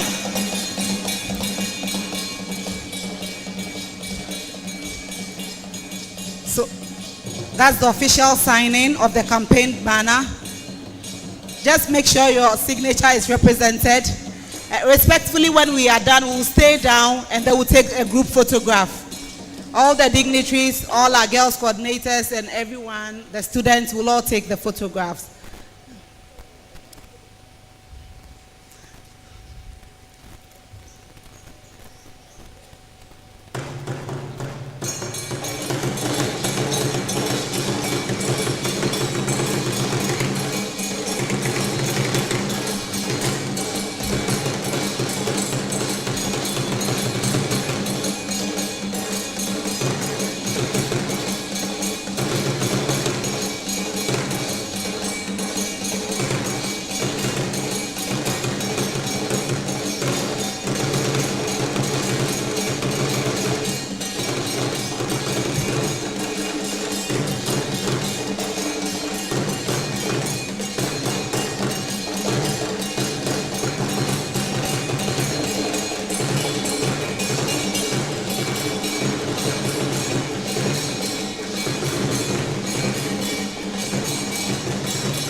Okay, so photographers, help us. We are taking the group photograph down.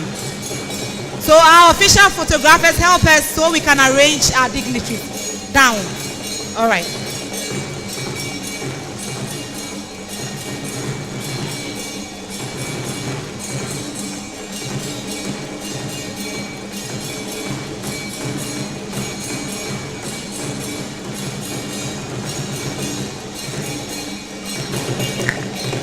Thank you, thank you. Thank you so much. Thank you so much. Thank you. So we'll have the group photograph starting from, oh, Miss Dinah is here. Hey, today I'll be paid well. Chai.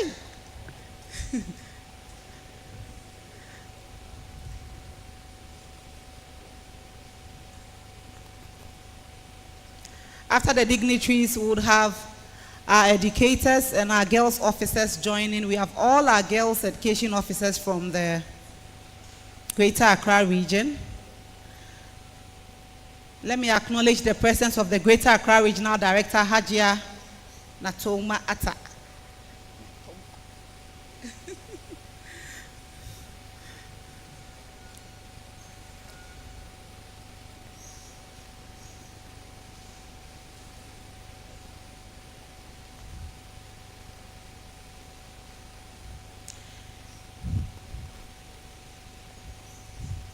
So, girls officers, our tutors here, please get ready and join our dignitaries, and then we can have that big, followed by our students. Students will be last, so we'll get some representations from each school. But if they can capture everyone, that's fine.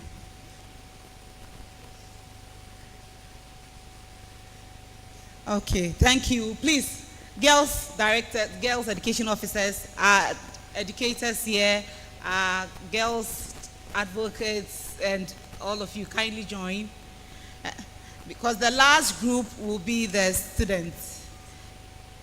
Yeah, oh, thank you. So that the others can also join. But if you still want to join the bigger family, Doc, please, you can. Yeah. If you want to join the bigger family. Come, yes, you can climb up here so your face will show.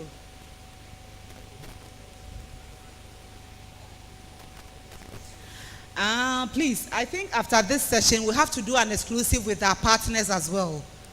Yes, it's very important. All our partners, Agenza, ComFed, UNICEF. So when we are done with the dignitaries. Okay.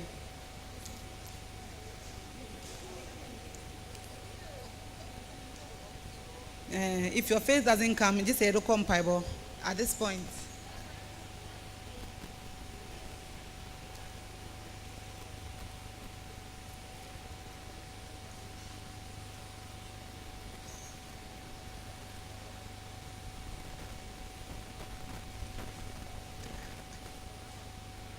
Are you done? Okay, 1 minute. Okay.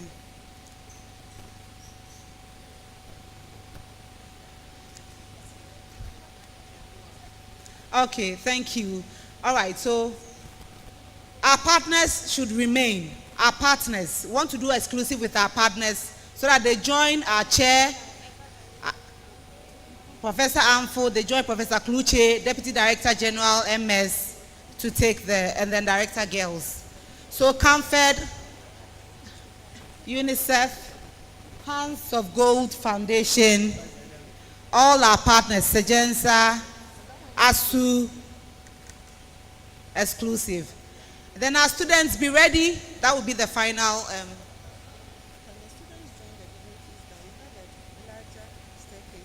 Oh, okay. Yes, please.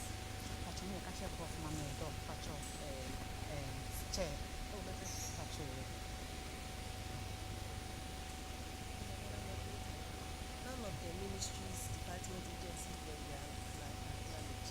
And for the Ministry of Gender, you see, nobody, we are not here, but we are here. Okay. I'm sorry, but they didn't tell me. I had no clue. Even the Department of Children, they are here. I had no clue. You know, normally NCs is what they see. I don't know whether it's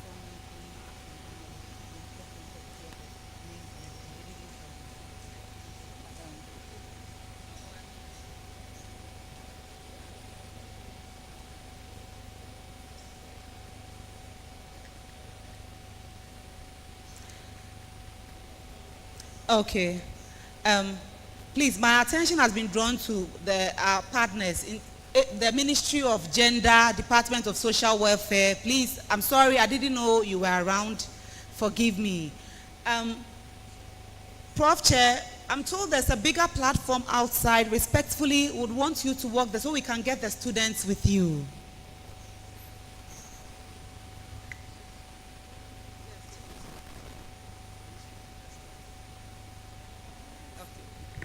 All right, so we'll take 4 students from each school. Tutors help us do that. Labauleshi 4, University Basic 4, Presec 4, where are the list? Accra Girls 4, Applied Technology 4, University Staff Village 4, and all the other. Afri, Ife, Smart. Tete Oklu School for the deaf. 4 each, please be fast, so that we can take the very last. West African 4, so 4 from each school, so that we can take.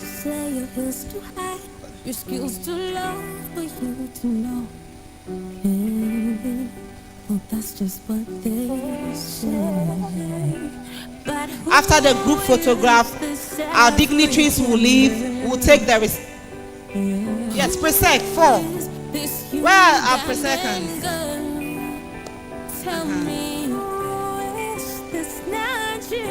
After the photographs, we'll have the refreshments, and then we'll come back after taking the small jobs for the part 2 of today's program, and that will be the panel discussion on the topic Unlocking Girls' Potential, STEM and Beyond. Okay, so now we have 4 each.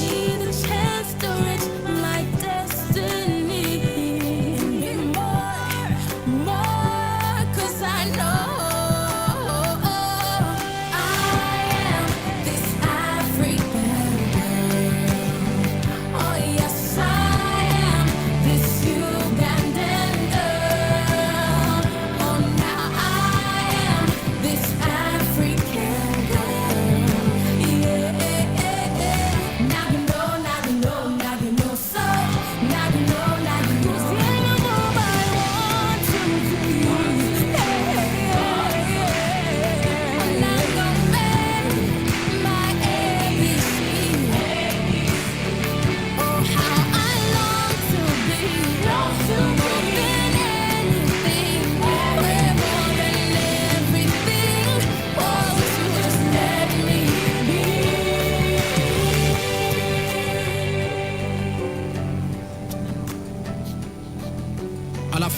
la fille, la mère et la reine.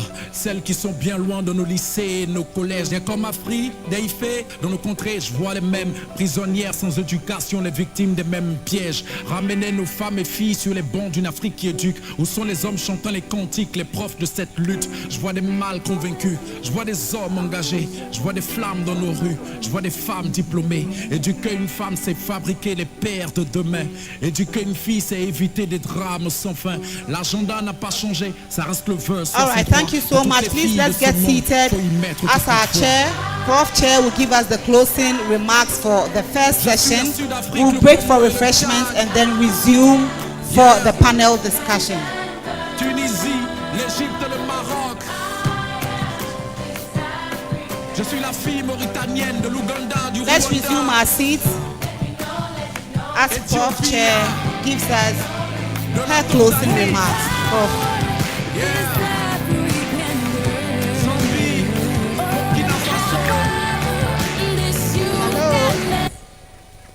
Hello. Hello. Great. It's been a very, very fulfilling session this morning for me and for all those of us who are up here on the stage. At least everyone that I have chit-chatted with has found this morning's session very, very fulfilling. There's a lot that we have heard from our speakers this morning, and I will not, attempt to even summarize any of these things that we have heard. But I'm sure that especially for our young girls, each of you are going back home with that one thing that will propel you towards your dream. At the University of Ghana, at least as of last academic year, 2023-2024, I would say that we had achieved gender parity as far as our student population is concerned.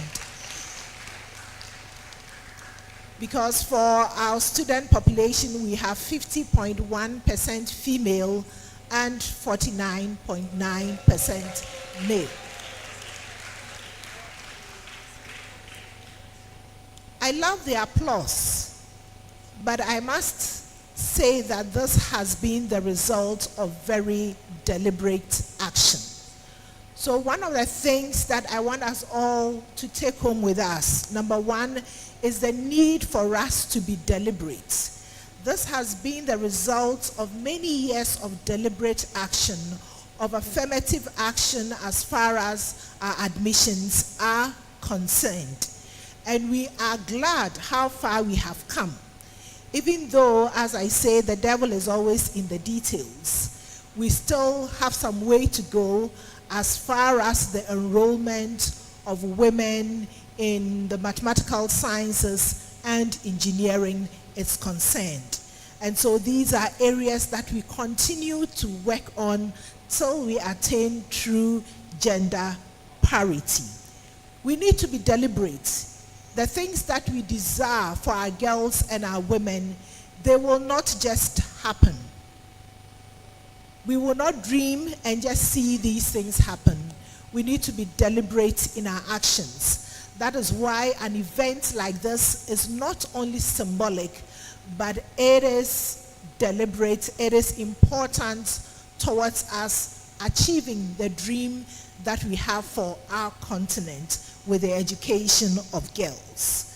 The second thing I would like us to take home is the need for us to be supportive. It's not an easy path. Girls' education, women as professionals, is definitely not an easy path, and there's a need for all of us to support. We need to support to end bullying in schools, ridiculing, and all of those that go along with them.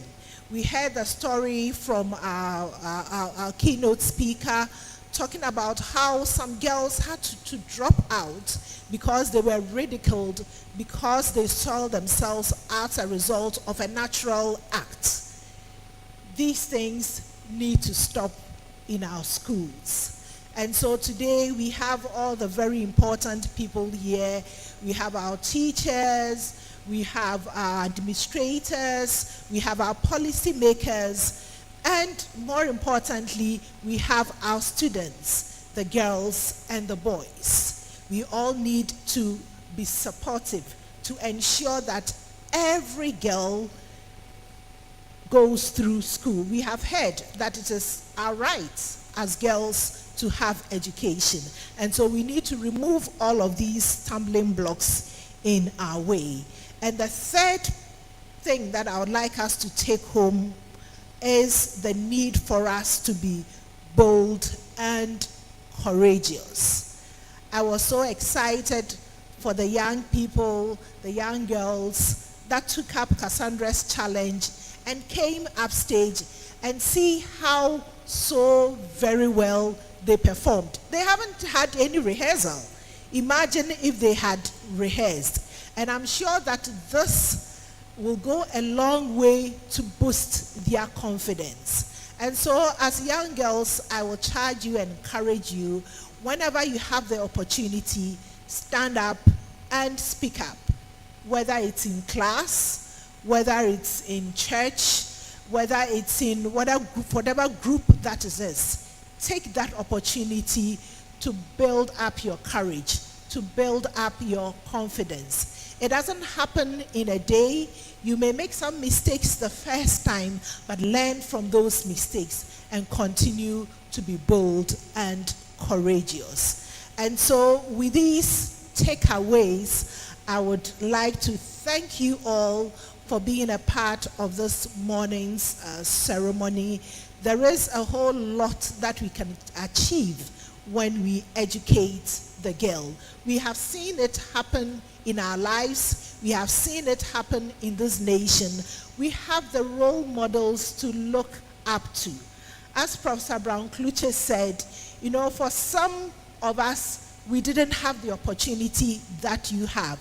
You have no excuse, because if you've seen it happen for me, I am no superhuman being. It can happen to you as well if you are deliberate, if you place yourself in a supportive environment, if you stand up and you are bold and you are courageous. And so I wish us all the best. I'm looking forward to seeing us all, our girls, our boys, but especially our girls, because we are here for the girls today, thrive in their education and in their professions. May God bless us all. May God bless our homeland, Ghana, and make us great and strong. I thank you. Thank you so much, Professor Amfo, and so distinguished guests, ladies and gentlemen. It's my pleasure to bring this occasion to a close. I mean, the first session.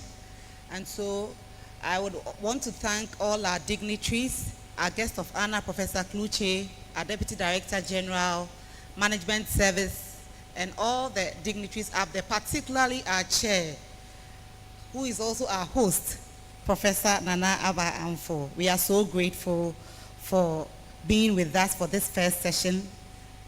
We'll come back after the refreshment, and then we'll have part 2, which is the panel discussion on the theme for today's lunch. So on this note, may I respectfully tell the dignitaries that they can take leave of us, and they will continue. Thank you. A round of applause for them as they bid us farewell. Some would stay anyway. And so our students, I'm told on my left-hand side, there's a setup from Cadbury. And let me acknowledge the presence of Cadbury, who are sponsors for the beverage or the snack. Oh, okay. According to Doc, our dignitaries will go to the council chamber. Doc, please, is that correct? Doc, council chamber, right? New council chamber. Our new council chamber. That's where our dignitaries will move to. Our students will step out for us. And then we'll come back in 30 minutes, hopefully. Oh, that's too much. It's too much. All right, 20 minutes, I'm told.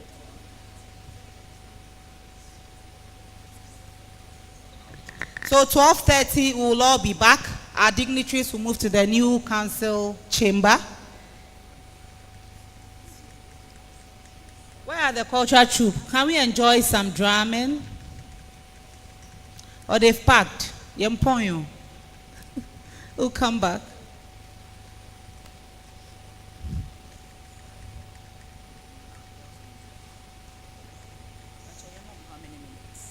We are coming back at 12:30.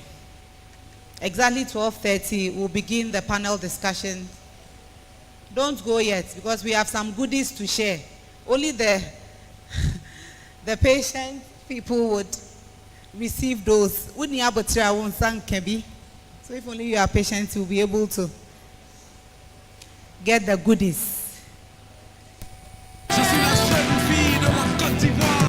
Afrique, Ife, Smarty.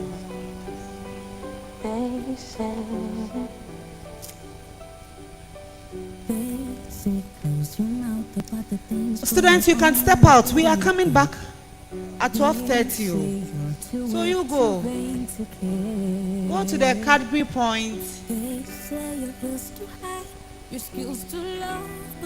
Obi. That's just what they say. But who is this African girl? Yeah. Who is this Ugandan girl? Tell me, who is this Nigerian girl? Yeah. Do we know? Do we know? Do we know? Oh, do we know? No, no.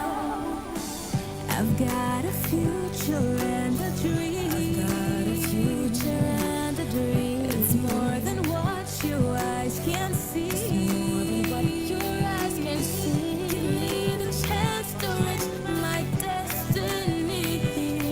And be more, 'cause I know I am this African girl. Oh yes, I am this Ugandan girl. Oh now I am this African girl. Yeah. Now you know, now you know, now you know. So now you know, now you know. Yeah, you know I want to be. And I'm gonna make my ABC. Oh, how I long to be more than anything. We're more than everything. Oh, just let me be.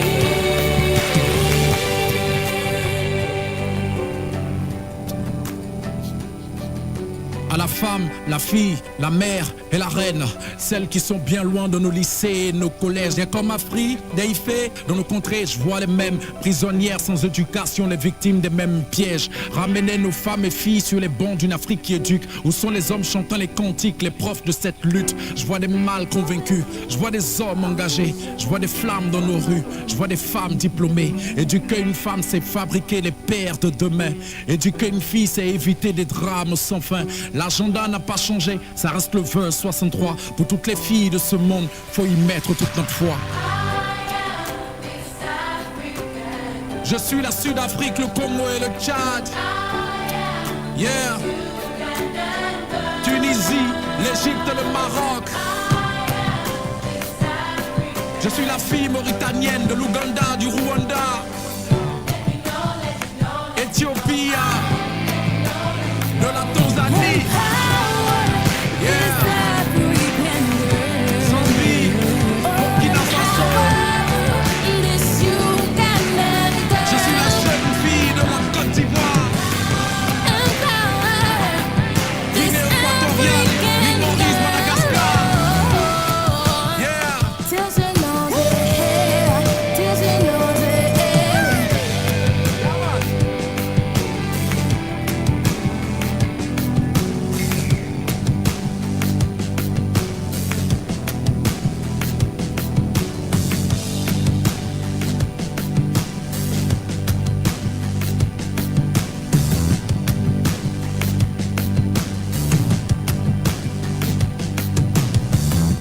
Africa, educate her.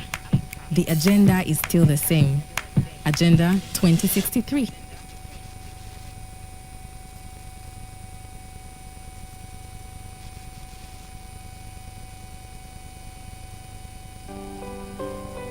Afrique, Ife, Smarty.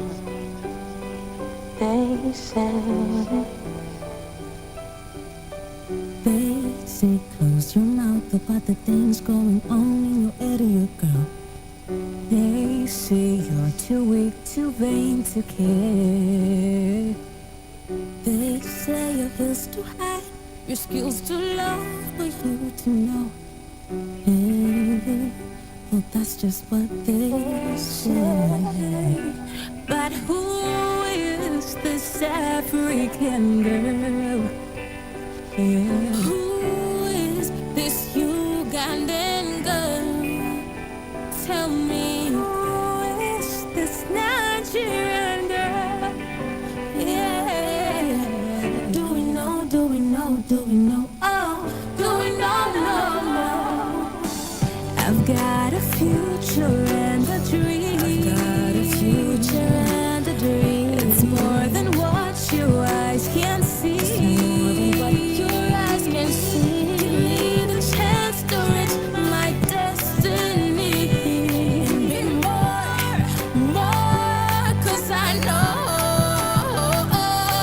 I am this African girl. Oh yes, I am this Ugandan girl. Oh now I am this African girl. Yeah. Now you know, now you know, now you know. So now you know, now you know. See the move I want to do. And I'm gonna make my ABC. Oh, how I long to be more than anything. We're more than everything. Oh, so just let me be.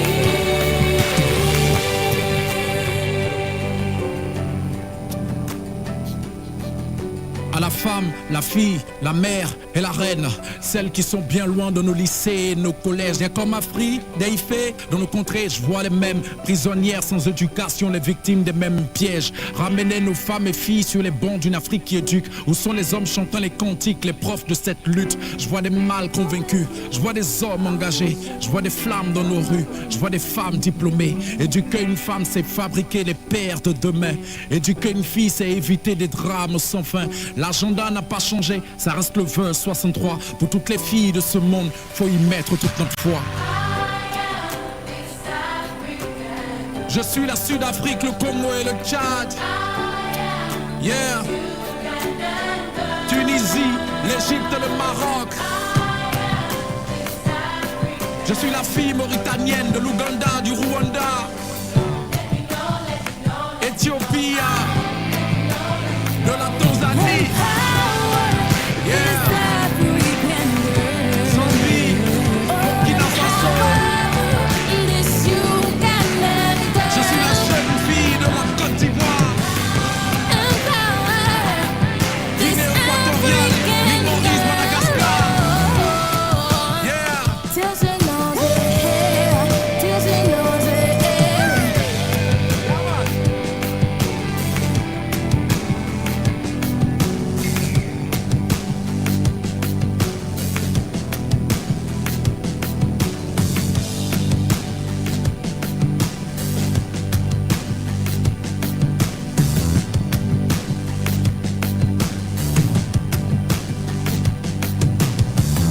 Africa, educate her. The agenda is still the same. Agenda 2063.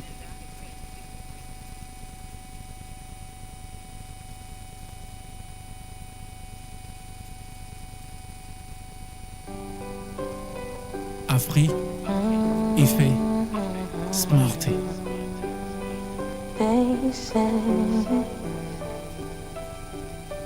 They say close your mouth about the things going on in your area, girl.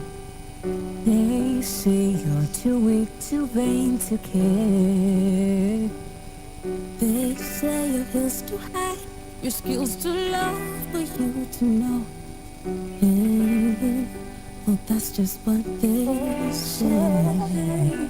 But who is this African girl? Yeah. Who is this Ugandan girl? Tell me, who is this Nigerian girl? Yeah. Do we know, do we know, do we know? Oh, do we know, no, no.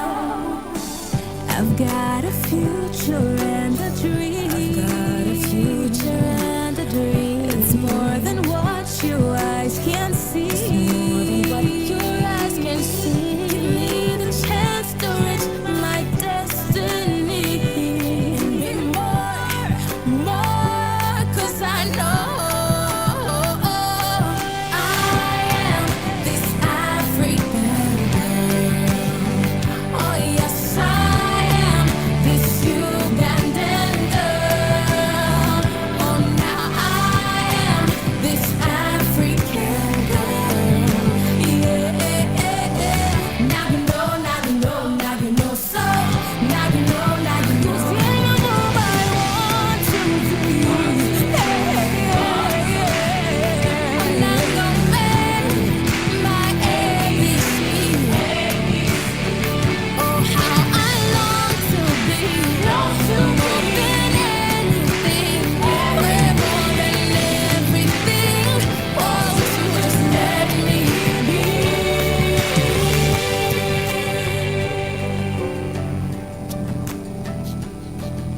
À la femme, la fille, la mère et la reine, celles qui sont bien loin de nos lycées, nos collèges, bien comme Afrique, d'Aïfé, dans nos contrées, je vois les mêmes prisonnières sans éducation, les victimes des mêmes pièges. Ramener nos femmes et filles sur les bancs d'une Afrique qui éduque. Où sont les hommes chantant les cantiques, les profs de cette lutte? Je vois des mâles convaincus, je vois des hommes engagés, je vois des flammes dans nos rues, je vois des femmes diplômées. Éduquer une femme, c'est fabriquer les pères de demain. Éduquer une fille, c'est éviter des drames sans fin. L'agenda n'a pas changé, ça reste le 2063. Pour toutes les filles de ce monde, faut y mettre toute notre foi. Je suis la Sud-Afrique, le Congo et le Tchad. Yeah. Tunisie, l'Égypte et le Maroc. Je suis la fille mauritanienne de l'Ouganda, du Rwanda. Éthiopie, de la Tanzanie. Yeah. Zambie, Burkina Faso. Je suis la jeune fille de la Côte d'Ivoire. Guinée équatoriale, l'île Maurice, Madagascar. Yeah. Till she knows it, till she knows it.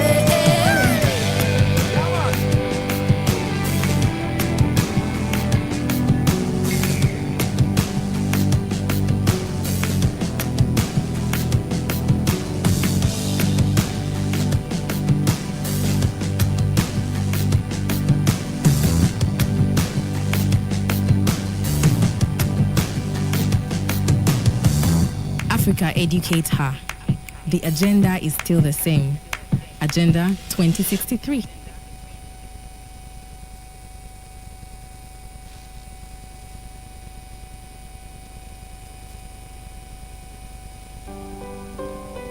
Afri, Ife, Smarty.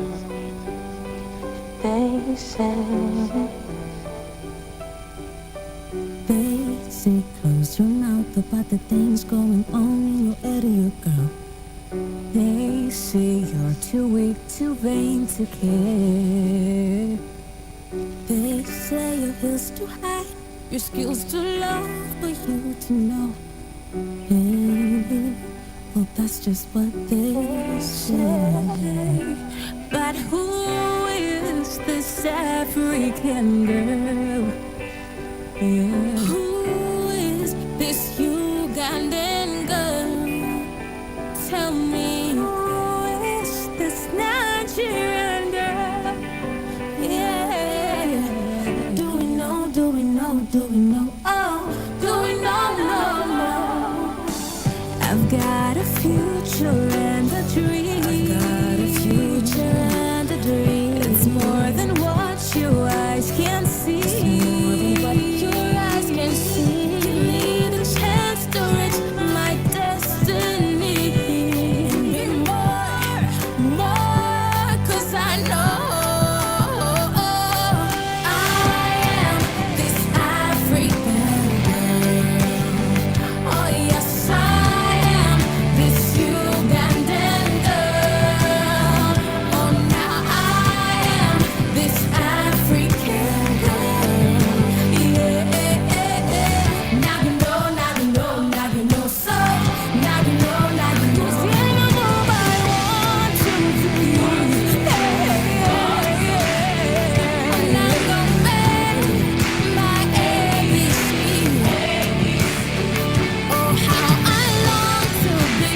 la fille, la mère et la reine.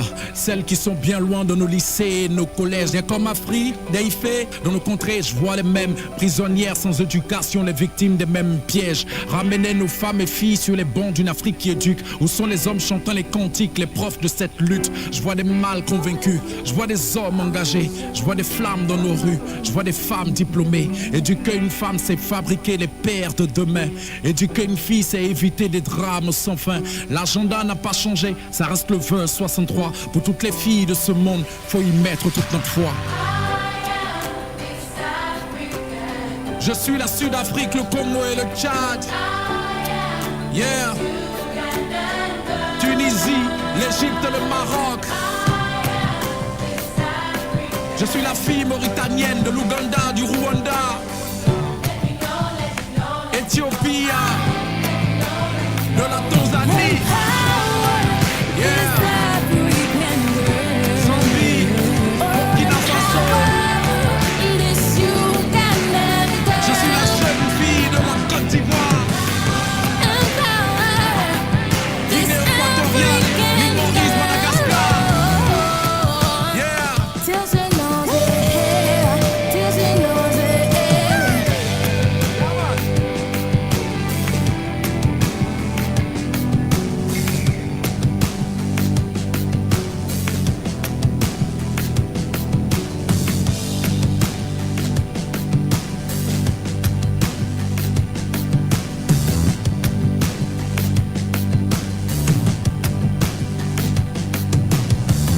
Africa educates her. The agenda is still the same. Agenda 2063.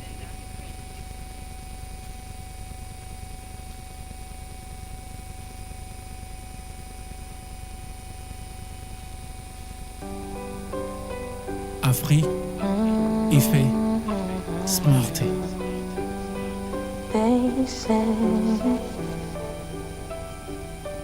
They say close your mouth about the things going on in your area, girl. They say you're too weak, too vain to care. They say your heel's too high, your skills too low for you to know. Hey, well that's just what they say. But who is this African girl? Yeah. Who is this Ugandan girl? Tell me, who is this Nigerian girl? Yeah. Do we know, do we know, do we know? Oh, do we know, no, no. I've got a future and a dream. I've got a future and a dream. It's more than what your eyes can see. It's more than what your eyes can see. Give me the chance to reach my destiny. And be more, more, 'cause I know I am this African girl. Oh yes, I am this Ugandan girl. Oh now I am this African girl. Yeah. Now you know, now you know, now you know. So now you know, now you know. See, I'm all I want to be. And I'm gonna make my ABC. Oh, how I long to be more than anything. We're more than everything. Oh, just let me be.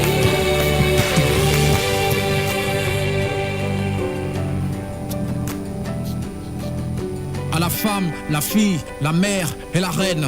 Celles qui sont bien loin de nos lycées, nos collèges. Rien comme Afrique, d'Aïfé, dans nos contrées, je vois les mêmes prisonnières sans éducation, les victimes des mêmes pièges. Ramener nos femmes et filles sur les bancs d'une Afrique qui éduque. Où sont les hommes chantant les cantiques, les profs de cette lutte? Je vois des mâles convaincus, je vois des hommes engagés, je vois des flammes dans nos rues, je vois des femmes diplômées. Éduquer une femme, c'est fabriquer les pères de demain. Éduquer une fille, c'est éviter des drames sans fin. L'agenda n'a pas changé, ça reste le 2063. Pour toutes les filles de ce monde, faut y mettre toute notre foi. Je suis la Sud-Afrique, le Congo et le Tchad. Yeah. Tunisie, l'Égypte et le Maroc. Je suis la fille mauritanienne de l'Ouganda, du Rwanda. Éthiopie, de la Tanzanie. Yeah. Zambie, Burkina Faso. Je suis la jeune fille de la Côte d'Ivoire. Guinée équatoriale, l'île Maurice, Madagascar. Yeah.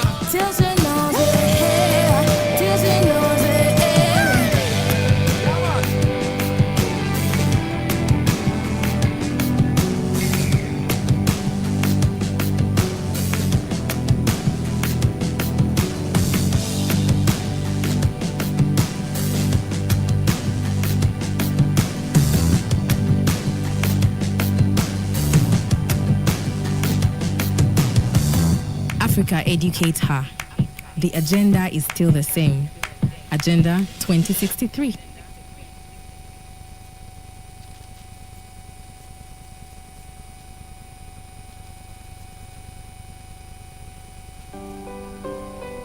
Afri, Ife, Smarty. They say close your mouth about the things going on in your area, girl. They say you're too weak, too vain to care. They say your heel's too high, your skills too low for you to know. Hey, well that's just what they say. But who is this African girl? Yeah. Who is this Ugandan girl? Tell me, who is this Nigerian girl? Yeah. Do we know, do we know, do we know? Oh, do we know, no. I've got a future and a dream. I've got a future and a dream. It's more than what your eyes can see.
La femme, la fille, la mère et la reine, celles qui sont bien loin de nos lycées, nos collèges. Et comme Afrique, d'Aïfé, dans nos contrées, je vois les mêmes prisonnières sans éducation, les victimes des mêmes pièges. Ramener nos femmes et filles sur les bancs d'une Afrique qui éduque. Où sont les hommes chantant les cantiques, les profs de cette lutte? Je vois des mâles convaincus, je vois des hommes engagés, je vois des flammes dans nos rues, je vois des femmes diplômées. Éduquer une femme, c'est fabriquer les pères de demain.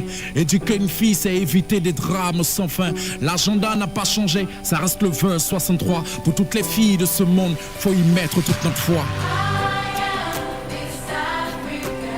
Je suis la Sud-Afrique, le Congo et le Tchad. Yeah. Tunisie, l'Égypte et le Maroc. Je suis la fille mauritanienne de l'Ouganda, du Rwanda. Éthiopie, de la Tanzanie. Yeah. Zambie, Burkina Faso. Je suis la jeune fille de la Côte d'Ivoire. Guinée équatoriale, l'île Maurice, Madagascar.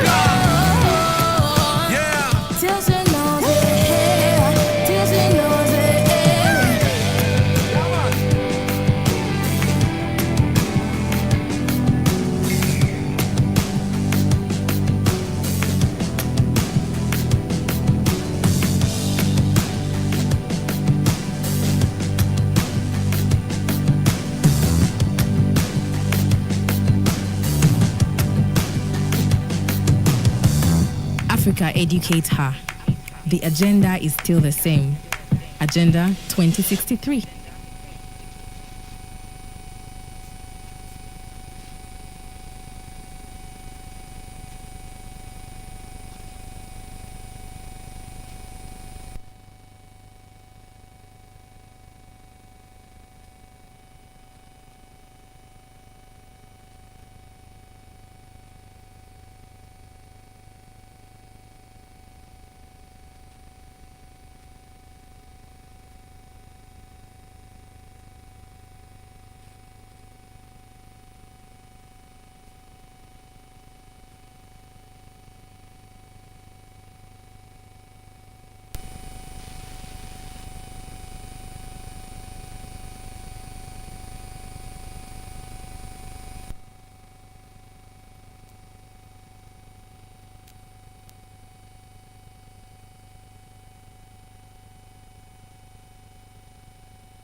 Hello, 2, test. Hello, 2.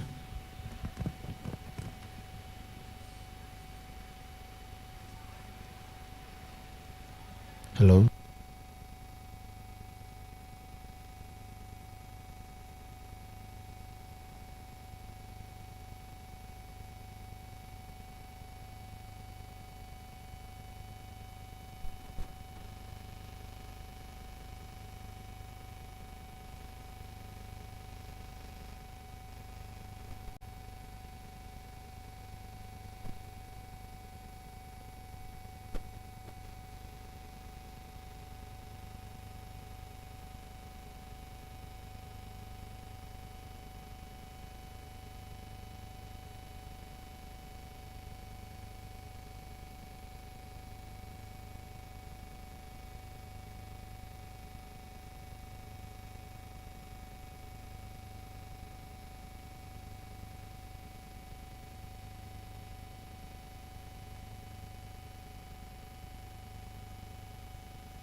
Hello. Hello, 2. Our girls, those outside, can you please reconvene? Oh, check 2, mic 2.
Hello?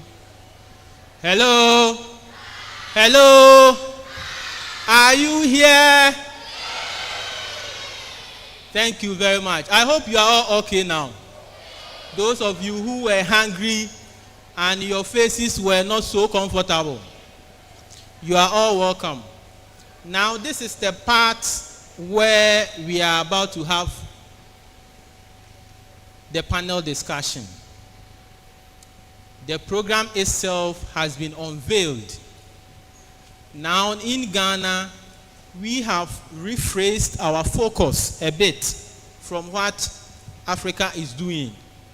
Even though we are still focusing on girls, we have tilted ours towards STEM education and technical education. Research has shown that even though we have reached parity in terms of boys and girls access, when you look critically at the girls, they are still not going to certain areas we want them to be. My girls, are you here? We've noticed that when you transit from primary to JHS to SSS, then you begin to run away from certain subjects. You begin to run away from science. You begin to run away from maths. So this part of today's program is to bring some people who have been in your shoes before. They were once girls, and they all went into the area you are all trying to run away from. They will be coming to share their experiences with us. Some people fear maths, some people fear science, but it is not an area you should fear. They will come here, they will tell you what the issues are, what the real challenges are, how they confronted them, and share their experiences with us. Afterwards, we will give you the opportunity to ask them questions.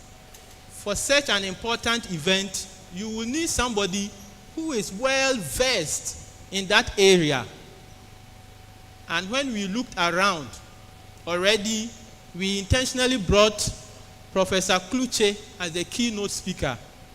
Until recently, she was the head of the physics department. And when you go into the history of the physics department, you wouldn't have anybody of her age rising to that level as a woman. She was the first woman and she was also the youngest. We wanted to use her story indirectly to influence you. Now, the team that we have assembled who will be engaging us also have diverse backgrounds in STEM and technical education. By the moderation of the panel, we looked around and we found an appropriate person. When I mention her name, all the ladies, the girls here, I want you to give her a round of applause before I tell you who she is. So the moderator for today's event, I haven't mentioned the name yet. Hey, Yankwadai. Her name is Mrs. Rhoda Enchel.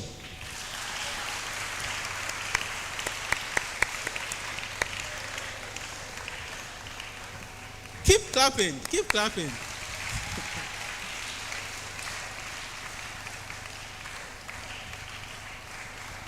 For some of us, we call her Auntie Rhoda, Auntie Rhoda. And I work at the girls' education unit. So everything is about girls. And we work with partners a lot. She is coming from UNICEF Ghana. And what she does there is to more or less connect the UNICEF to GES in terms of girls' education and in terms of special education. She knows everything in that area. So we felt that if she is moderating this session, she will know how to do it better than some of us. So that is a brief background about Auntie Rhoda. Now I will leave her to now start with her work. Once the discussions are done, we will move to the Q&A where you ask your questions, share opinions and all of that. Thank you very much.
because they know that it is for men.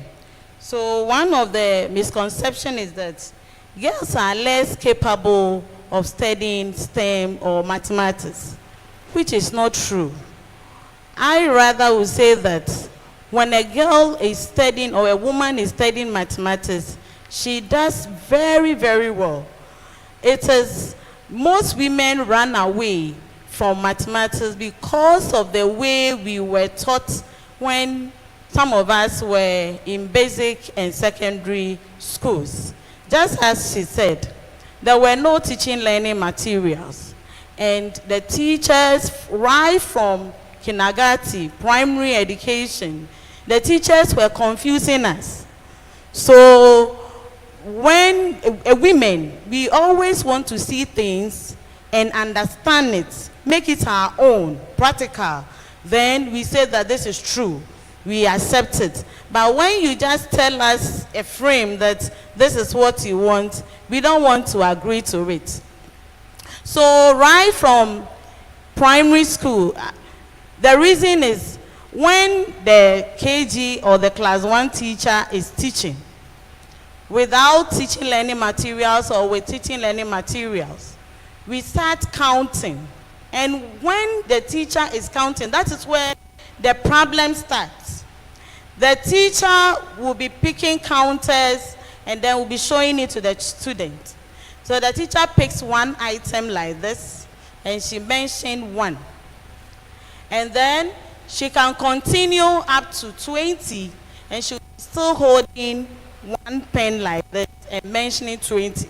So right from the beginning, there is a misconception in the student's mind that which of the item is 1, which is 2, which is 3, and so on. Because in mathematics, when we are counting, our abstract symbols that we are using, we cannot see them. The abstract symbols are the symbols that we use to represent numbers, the 1, 2, 3. But we associate these symbols with the number so that the child forms a mental picture of whatever he or she is reading. So that when you mention 2, because when I enter this room and I just say 2, you ask me 2 what? It means that my 2 is meaningless unless I associate it with an object. So that is where the problem starts. Then, as they go on, they now are introduced to other variables where we are asked to find X and Y. What is the meaning? As we are here on the program, we were told that we'll close around 2 o'clock. Now it's 1 o'clock. So we know the time now, and then we know the time we are closing. How many more minutes are we left to close? Everybody here can tell me. What does it mean? It means that there is an unknown something that we want to find. How do you find it? By subtracting the final from the initial. That is the time we are supposed to close from the time we are in. Now you know the time left for us to close.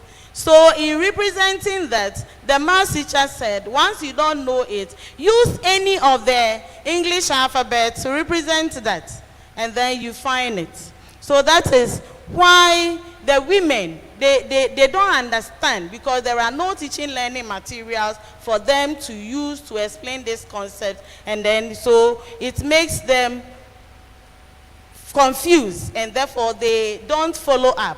That is why they are saying that we are not capable. We are capable, but because of the way it is introduced to us, we don't understand it, and that is why we draw away from it.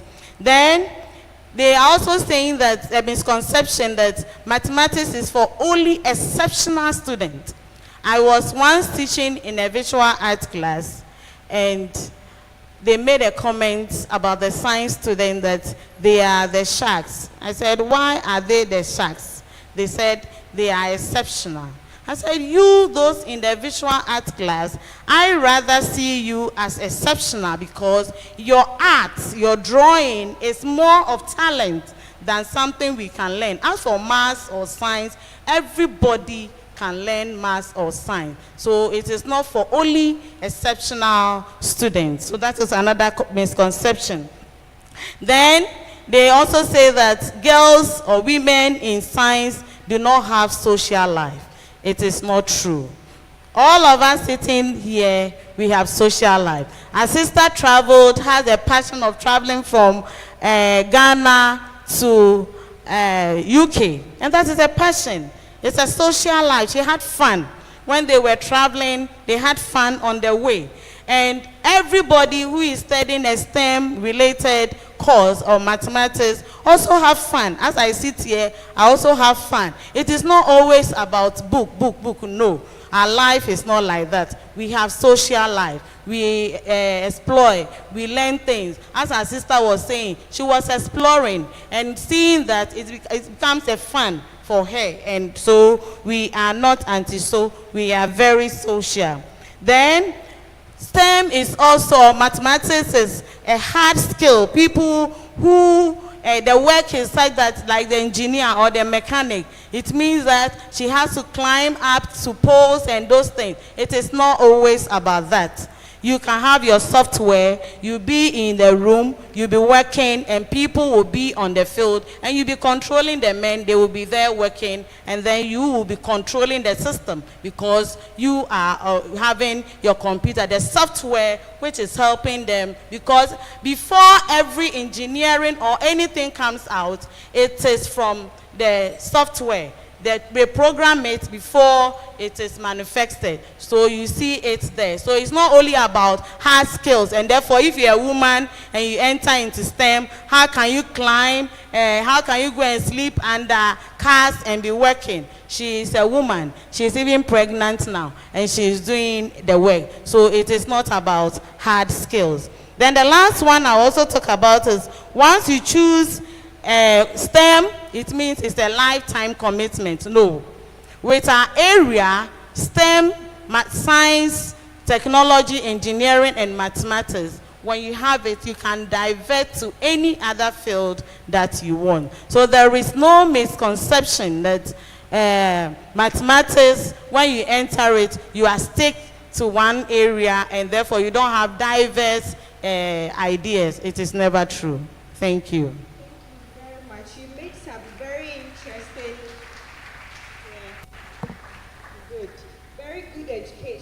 All of us. I was just listening to her when she was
interesting. I'm getting very excited after hearing the two panels. I'm beginning to ask myself why I didn't go into this area. So, Doc, what are the reasons why girls don't go at that level? Thank you very much. And I would like to say thank you to AEH and Sejensa for inviting me to share my insights on this topic. So at my level, I'm a researcher and I also teach as part of that. Before you go into Yes. your question, can you briefly tell our girls what immunologist means? Okay. So they can relate. Okay, so I'm an immunologist, and basically what I do is to try to understand how our body fights any foreign particles that enters our body. So we have like what I refer to as soldiers or policemen who are supposed to fight any foreign particle that's not supposed to be in our body, or when our bodies are growing in certain directions that they are not supposed to. So I'm trying to understand how our bodies fight these infections. So basically, that's what an immunologist does. So I work with in the area of malaria in trying to understand how we respond to malaria. Now, in my journey, I would say one of the main reasons why you wouldn't find women pursuing STEM to a much higher level, and this follows on with what Auntie Diana was saying, is self-doubt and a negative self-perception, which largely is influenced by our cultural and societal crafted gender norms and gender roles. So girls are, in our part of the world, largely brought up to think that certain subjects, particularly STEM, are for men. So they come through basic, high, senior high, and they get to the university and they still think that science or STEM to the advanced level is actually for men. And so they are in the class all right, but already they are beginning to think of exit strategies, because they think, oh, if I have to go and do masters, if I have to do PhD, it's for men.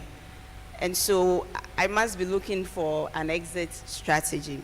So that's one of the biggest reason you would find women not pursuing STEM to the high level. And another thing is because STEM is really, at the moment, male-dominated. So there's lack of mentorship, lack of role models. So someone wants to do mechanical engineering, but she's never heard of a female mechanical engineer. But now that she's seen one, she's begun thinking, oh, actually, there are females doing this, so it's not rocket science. I can do this. So the fact that it's so male-dominated means that we don't have role models, and so sometimes they struggle to see how they would fit in that. And when you come, so my experience at this level would be from my research background. Now, if you want to do STEM and do research to a higher level, so you finish your high school, you have science, you come to the university, pick any of the science courses, you want to be in STEM or do research, you need at least a master's education. And then you can follow on with PhD. And in our settings, culturally, women at that level, there's so much pressure with biological clock taken for you, which is a reality. So you would find someone who's very good, but after first degree, she says, my mom says, it's okay, I've had enough education, so I should be thinking about settling down. And when they are able to, when they find other role models who are able to balance the so-called biological clock, so they have families, but they are also pursuing their career in STEM, then that motivates them. And I'll share my own experience. When I was doing my PhD, I had my children, my first two children, during the latter stages of my PhD. And when I submitted my thesis, so for the younger ones, usually when you finish your PhD, you are supposed to write basically like a report, and then that gets graded, and if you pass that, then you have to orally come and defend the work you've done. So after I had done all that, I had two of my younger colleagues walk up to me who are female, and then they are like, "You inspire us." And I was like, "Why?" Because you've had two children, but you managed to submit your thesis. I actually submitted my thesis the morning I was delivering. So for them, that's an inspiration for them to know that you can have it all. You can still have your social life, just as Auntie Diana is saying, and you can also have your career in STEM going.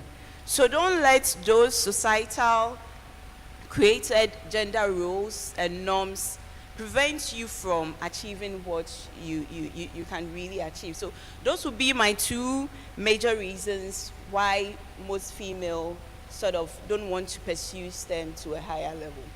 That's a very inspiring story you have just shared. And she said something.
Thank you very much. I'm delighted to be here. And my question, my first question, if we say someone is auto technician, can you speak English for our girls to understand? That's how my colleague in the office will say, speak English. What does auto technician means? So auto technician is someone who has been trained in that field. So unlike an engineer who would go to school, read the theory, and then also go into the design, but the technicians, it's hands-on training to make you an expert in the field. Does it make sense? So let me break it down. I didn't start out as a science student. As a matter of fact, I studied geography, economics in school. Yes, so if you're here and you're saying, oh, I'm doing home economics and I still want to get into STEM, yes, absolutely. There are so many pathways to which you can follow. So it was born out of interest and passion that I want to change how people see mechanics. Being a mechanic in Ghana or going into the field that I chose is mostly about, oh, one year I did school, go and learn the trade, go and learn how to fix a car, or go and learn how to sew. I needed to change, and now to change it, I believe it has to take someone who has a degree and can speak well and looks right to make that statement. So it is a bold statement to follow this path. Thankfully, 12 years on, I see a lot more mechanics springing up. So that is what auto technician is, someone who has been trained to hone this skill. question to you. What was it like for your experience with the journey from Ghana to London? You were the only female in there. How was it like walking into that journey, being the only female person, being the auto technician for the team? How was it like? Can you share that experience? You know, I'll admit this. I didn't see myself as a woman until I came back to Ghana and on BBC and all the media saying, oh, the only woman. Because whilst in the motion, I felt like I'm a part of them. Being in this space, the mechanic space, I already work with men. I ride a motorcycle. I would go to Kwewu just to paraglide, jump off the cliff and paraglide. So I naturally would like to do things that are not conventional. It's only when I came back to Ghana that I realized, oh, okay, it is true. I was a woman after all. These men made me feel very, very welcome, and it made it easy. Going on the trip with them was, for me, a boot camp. And this is what I want you all to learn. It was for me to understand how cars behave.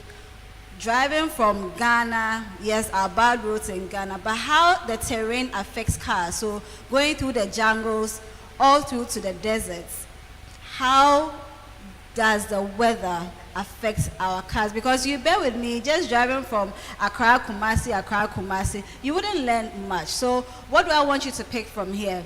Aside what you learn in the classrooms, which is brilliant, you should also have the habit of wanting to know what is outside the walls that I'm confined to. Have a daily attitude of wanting to know more. The world is such a large place. Someone once said that Ghana is just like a fish pond and the world is like a sea, which it could be true. If you allow yourself to be confined to just that small aquarium, small bowl, just one goldfish wiggling around thinking, oh, I have a big world, it might not be true. Explore, be creative. So that is why I joined them, to know more than just what I have been taught. Yes, Master Kwamna did a good job teaching me under that tree. I went through all that rigorous teachings, but I wanted to know more. So yeah, that's why I joined them. Thank you. Thank you for sharing your experience, Nana, with us. Now I'll come back to, okay, please. Do it for her.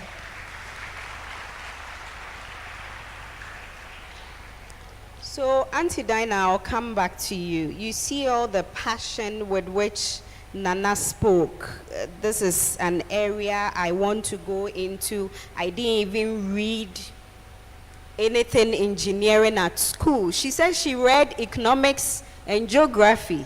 Like me, I also read economics for my degree program. So it means I can also venture into that area. So don't think that you just need a degree in a particular STEM area to go into STEM related fields. That's what I'm getting from you, Nana. You can always change and still divert. So if the spirit is telling you now, even if you have a certain career path which is not STEM related, Nana is telling you that it is possible you can still venture into that area. So Auntie Dinah, let me come back to you on that. In your teaching experience, has there been a time, let's say you've come across this female student in your class and you saw all the excitement with this girl? What was really happening that this particular girl in that class will be so much excited in STEM?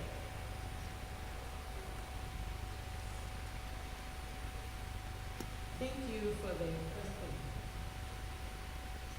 question. In my teaching, let me take it from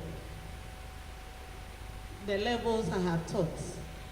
In JHS, I remember telling one of my students, most of the time I tell my students that what I'm teaching you today, tomorrow you may be my children's teacher. So I have to do it well, so that when you are also teaching my child, you don't pollute him or her. And truly, my child attends Ministry of Health Basic School. One boy I taught in class 6, went to the training college and was posted to my son's school. And he's teaching my son in that school. So imagine I didn't do it better. He would have also not done it well. So I went to a class. There was this girl in the class. She was behind. She will always shy away. She doesn't want to participate. She thinks that the mass is not for her. So when I go to class, I use the course that she's doing. I use it as real life examples in explaining my concepts.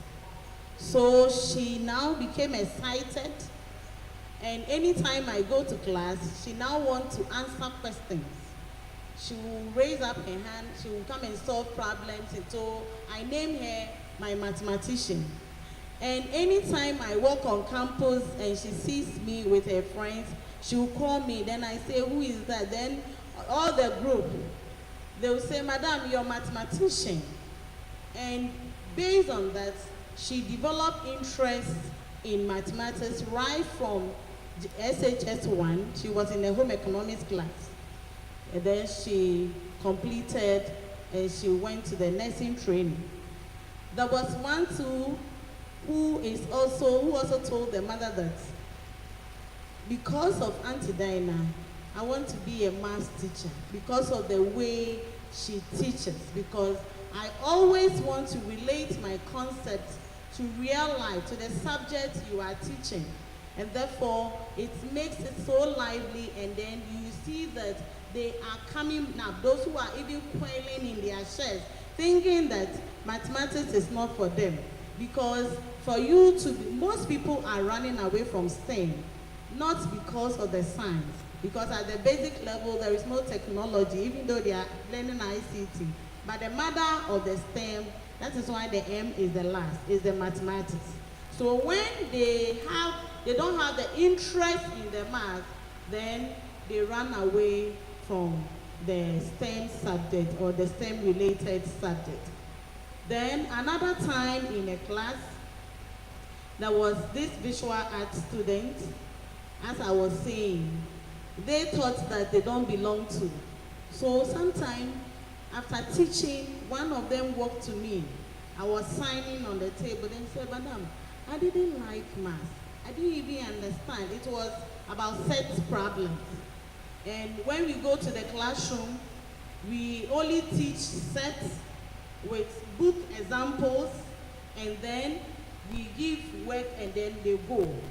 But the way I related it, just like we are in this auditorium, we can form a set.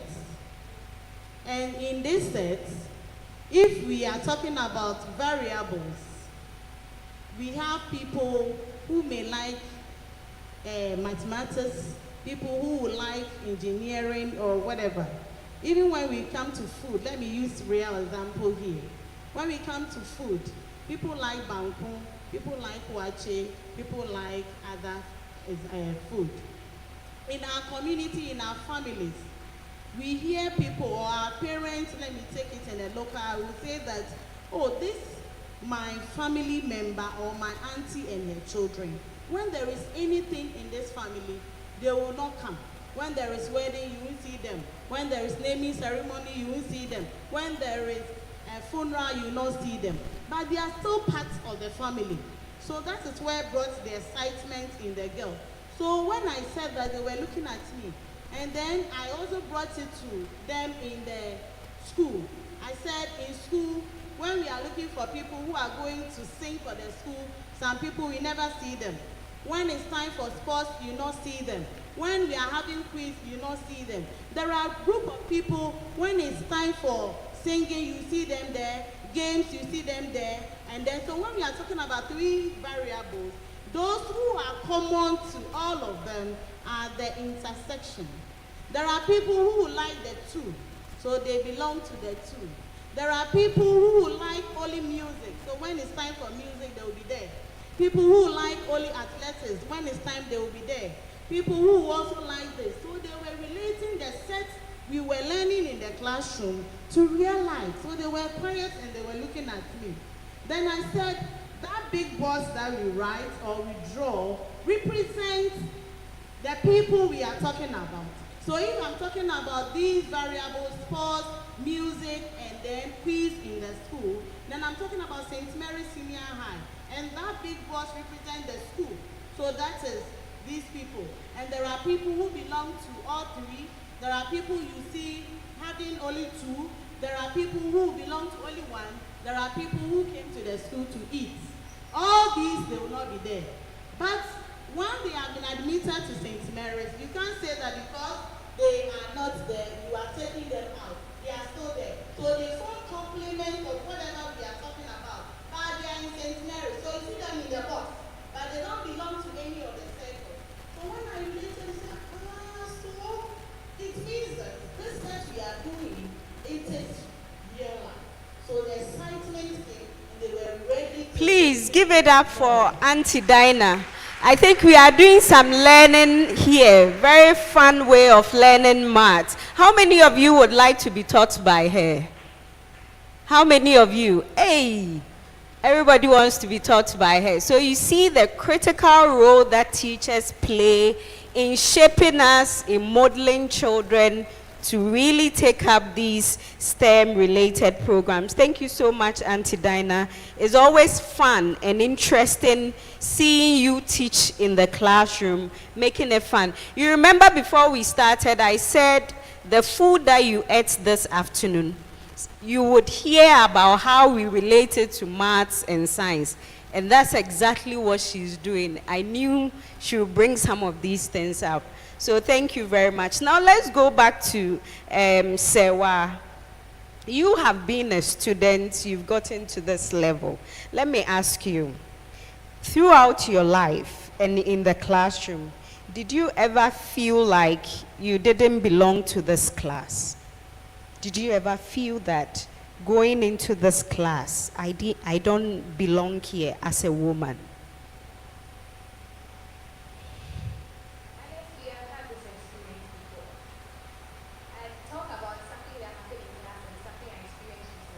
Okay. So when I came to University of Ghana, I was excited. Computer engineering.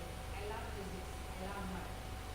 But I couldn't believe that my very first physics test, I scored a 0, and I was like, no, this is not happening. And I was like, wait, I thought I knew this. And I was like, okay, maybe I wasn't supposed to do computer engineering, but maybe something else that was math related because I had a bias towards math as compared to physics. But then subsequent assignments and quizzes, they got better. And as The mic mentioned closer. Earlier, as mentioned earlier, I was named the best female graduating student in the engineering school in my department. Please, let's clap for her. But then we had the award ceremony, right? And I was not invited because they said the sponsors did not have funds. So due to lack of sponsorship, I was not invited to the award ceremony. And until I followed up, I did not even receive a congratulatory message. This experience really hurt me, and I felt so invisible because in a field like this, recognition is vital. And there were a lot of awards for the males, even though we are males are supposed to excel in these fields. So if the males are supposed to excel and they're excelling, yes, we have to give them their flowers. But what about the females we are not expecting to excel that are excelling, right? So it made me realize that if you are looking at someone or if you are looking to be good for someone and not yourself, then you should give up. Because even if you are looking at your parents, your teachers as motivation, that is really good. It would give you the zeal to move forward. But I believe that beneath all that, your personal achievements should be vital, and that's what should drive you. Because in such a field that recognition is vital, I believe that your dreams must also resonate within you. And it's easy to be crushed for you. It's easy to be crushed if you are not recognized in such a field. But then I carry with me each day that even though recognition matters, I believe that resilience matters even more. Yeah, thank you. Thank you. Thank you very much. She mentioned something. I don't know if you heard her right. She said, in as much as we need the motivation from our parents, from our teachers, we ourselves, we need to also motivate us. And the importance of doing that is so that when some of the experience she goes through, you also comes face to face with it. It wouldn't crush you, but you still follow your dreams and get to your destination. So thank you very much for sharing that experience. Now, I want to move to you, Doc. At the university, has there been a time, let's say a female student walked to you and said, Doc, enough is enough. I can't continue anymore. Has there been an experience like that and wants to drop? There's been a few instances. Okay. And I think this goes back to my earlier point. And one I can readily recall was just about last year when I was introduced to this young lady by a colleague who had done biochemistry, but suddenly she would want to pursue a career in research, which meant that she needed to follow this first degree up with a master's and a PhD. But then suddenly her mom feels that she's school no akobi uncha so obadie I was say we now worry. And so then my colleague said, no, I think you should speak to her. So I was trying to understand what she wanted for herself, because just as Sewa has said, if you are not self-motivated, there's not much we can do for you. So she said, no, I really want to do research. I said, okay, but that's good. That's what I wanted to hear from you.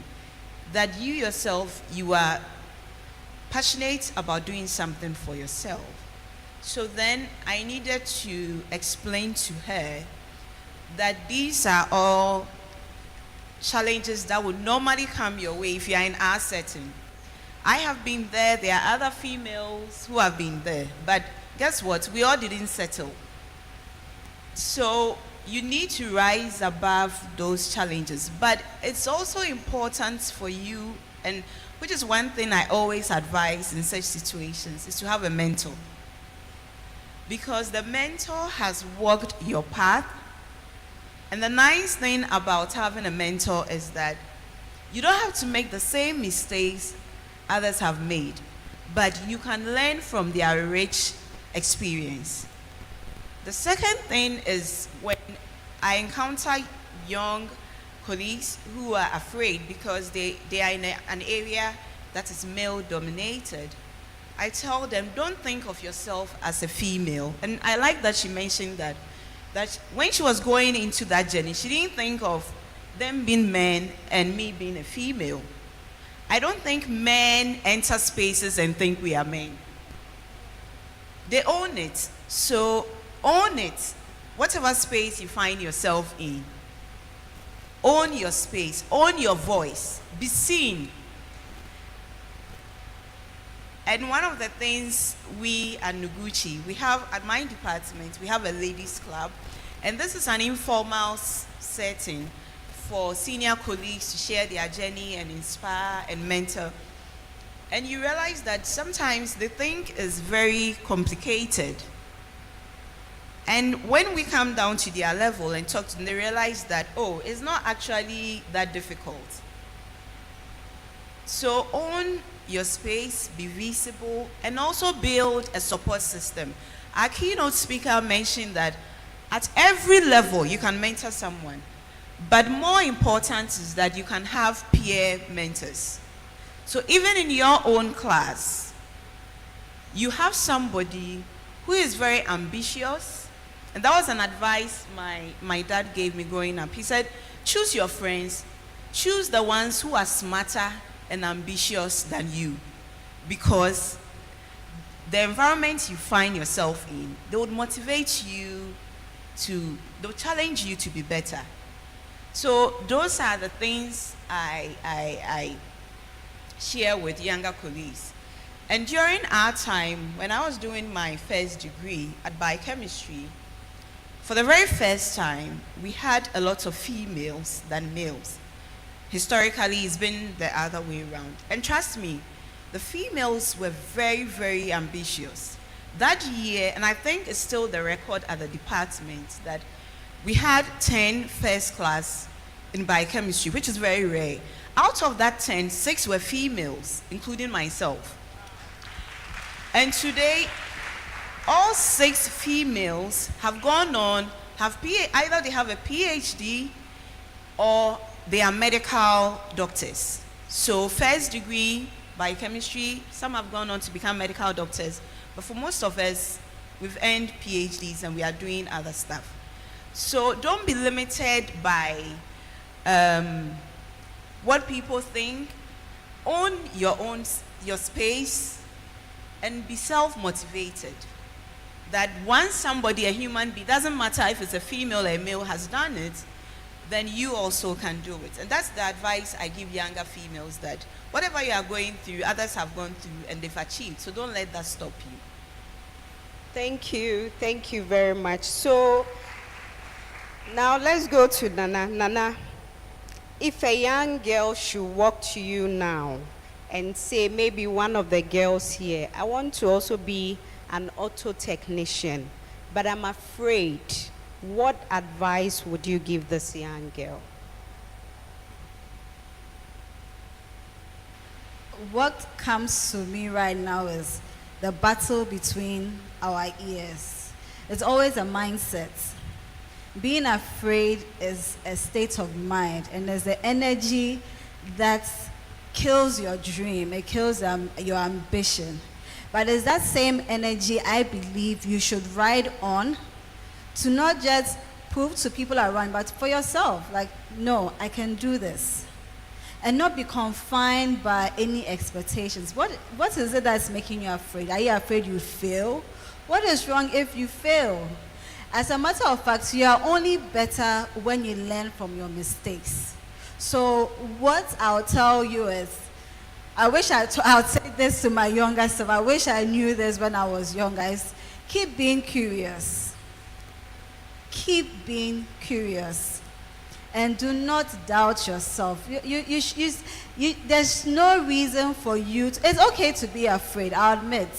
A lot of the adults in this room and those on stage, just about 10 minutes ago before they came on stage, they were afraid because they were not sure what they were going to talk about. I'll be the first to admit. But we have to rise above it. A lot of the adults that you admire were not born with the skills that they have. They worked on themselves. So what am I saying? You don't do anything prepared. You don't do everything figured out. You learn on the job. You get better. If you want to be the best builder in Ghana, focus on being the best bricklayer, one brick at a time. You want to be the best doctor in Ghana, focus on just that one item, one thing, and be the best at it, so that your skills, your craft will supersede you. Now, people do not see you as a woman, but then they will see your craft. I am sure when the young men that did the trip, if they had known, oh, mechanic nearby your banker, they probably would say, but they didn't know this. They said, oh, there's this mechanic who is very good, let her come with you. And then guess what? I appeared and I didn't have a choice because my skills and my name, Shikanik, they couldn't link it to being a woman. And all the good recommendations that they got, they couldn't accept that it could be a woman. So by the time I'm home, it's too late. So the story here is, let your skills go before you. Let who you are, not what you are, go before you. Go before you. So that's the message from Nana. Now, Nana, it looks like you are summing up everything beautifully for us. So we should be getting to the concluding remarks. So let me ask you, Ekuya, for you, if there is that one thing that your school or community could do to support girls in STEM, what would that one thing be?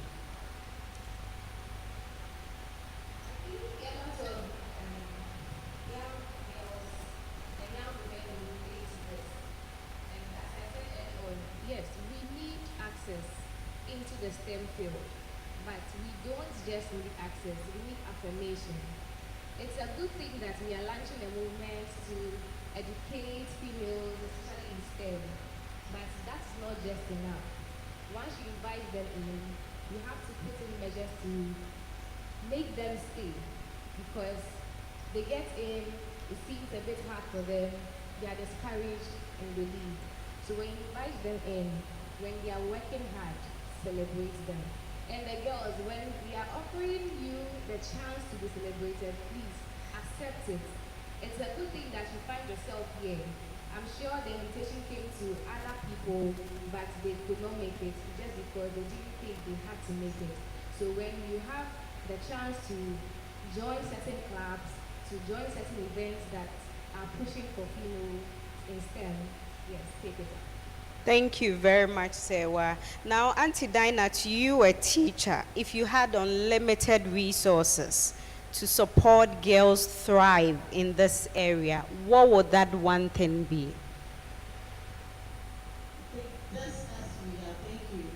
Just as we have all said, the first one will be counseling and guidance, and then role model, and then mentorship. Just in my previous speech, as I said, a student wanted to be a maths teacher because of the way I was teaching, and she understood it. So I think just as from the beginning, chairperson, guest speaker, and everybody said, mentorship and guidance is one thing that we should, because some of the girls are very good, but the way the subject is introduced to them makes them afraid. Let me share this experience. From training college, sometimes we do things just as we were also taught. So from the training college, when I came out, I was teaching in basic 6. And all I know is the math teacher always beats students who don't get things right. So I was also beating them. Till I did my master's, and then I saw the nature of our subjects, and I saw how people have become school dropouts or were not able to achieve their dreams because of mathematics. Then my perception and my way of doing things changed.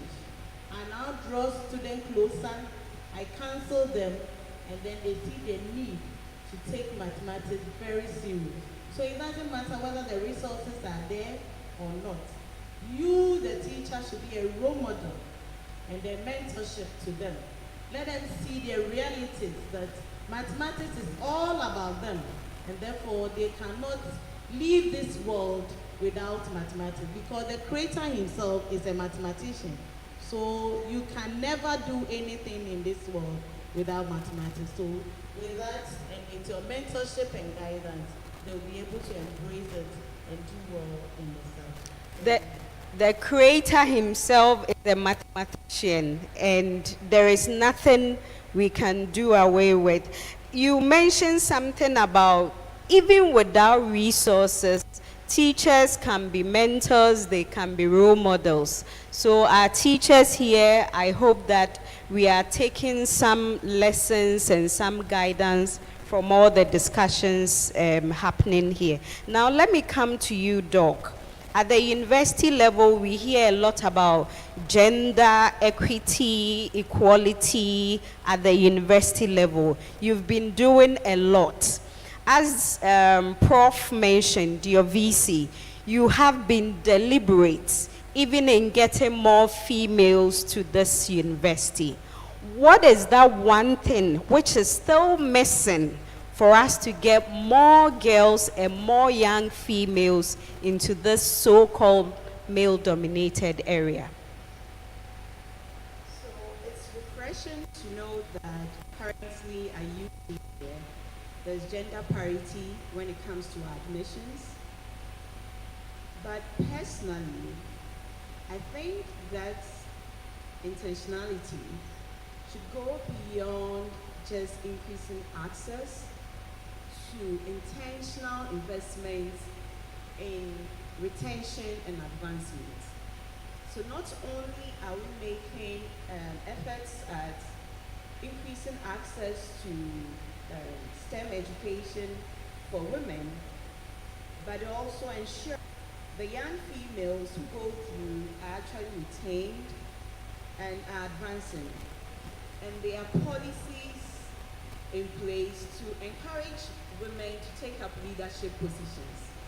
Because it's only when the women are at the decision-making table that the effects can trickle down. And these young ladies we have can also rise up. So for me, I think we need as an institute to move beyond access to now begin to focus on retention and also for women to take out leadership positions. And I think having a female VC and also at my institute, we have, for the very first time in 46 years, we have a first female director. And that is a good role model and inspiration for young faculty who are coming up to know that we can also occupy these positions, influence whatever is happening. So for me, that would be what I would like to see, that same efforts are put to make sure that we are retaining women in STEM and also encouraging them to take up the leadership positions. Thank you. Thank you, Doc. And finally to you, Nana, if you could go back to your younger years, what advice or what will you do differently to get into the STEM area? If you could go back to your younger years to give yourself an advice in terms of getting into the STEM field, what would that advice be? I have been answering this question in particular, and every time it still makes me very sad. It comes with a lot of, there's this quote, Jack of all trade, master of none. Let me know who here has heard it or has been told when you're doing something to say, hey, Jack of all trade. How does it make you feel? It's as if they're trying to tell you, oh, you're doing too much. That has been what kept me from achieving or being my full Nana. But with time, I've come to realize that Jack of all trade, as they put it, is not the complete quote at all. The real quote is, and please, young ladies and young men, please listen to this. Jack of all trade, master of none, but oftentimes better than master of one. That is the full quote. So if somebody says to you, oh, you're being Jack of all trade because he saw that or she saw that you are learning math and now you have different interests in real estate, or now you have different interests in cooking class, and they say, hey, you're Jack of all trade. I want you, do what I couldn't do when I was young. I want you to be better. I want you to rather tell yourself, it means I'm a problem solver. Internalize that. I am a problem solver. And it means I am gathering broad knowledge that will help me in the future. So do not let anybody, when you leave here, if you forget about everything that we have said, from the morning session to the afternoon session, if you leave here and you ever hear somebody tell you, Jack of all trade, complete it in your head. Yes, I am still better than master of one. Can you do that for me? So please, be better than Shikanik. Be better than me when I was your age. So whenever people ask me this question, I realize that even our teachers, our parents, our friends, they try to confine us to what they couldn't achieve. They project their failures on us, but do not let that be your story. When I started out as a science class, I wanted to be a medical doctor. We had a class in chemistry called shelf life. I did not understand. I walked up to the chemistry teacher. I said, "Sir, I don't understand." What he told me was, well, if you don't understand this simple thing, then you have no business being in the science class. That was a snap for me. It just made me change to arts. So please do not internalize the negative things that you would hear. Supporting or enabling environment for our girls to be able to thrive in school and also excel in this area of field. At this point, we'll open the floor up for questions. So over to you. Do we have a microphone? Okay. So who wants to start? Any question for our panelists here? Yeah. Okay, so from the talk and everything that was said was talking about people that had this passion, were curious. It looks like they knew what they wanted to do from the start. But I want to ask, not all the person who doesn't know at all, like you are in school, you are going to university, you still don't know what you want to do. What happens to them? Okay. Do we take more questions and then, okay.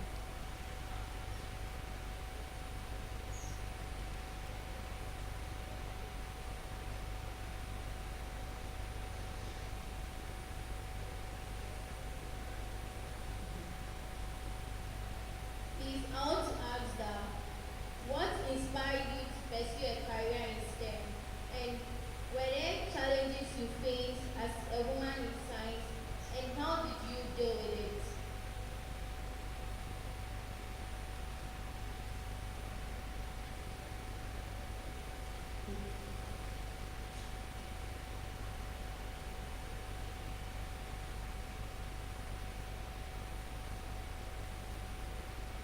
So I want to ask that, how does age affect education? And how the gender gets into our education system? And also, can education solve every problem in life?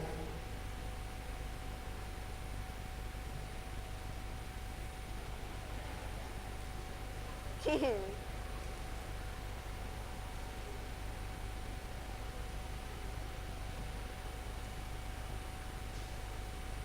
can you introduce STEM to a villager or someone who doesn't go to school? How can you introduce STEM to a villager or someone who doesn't go to school?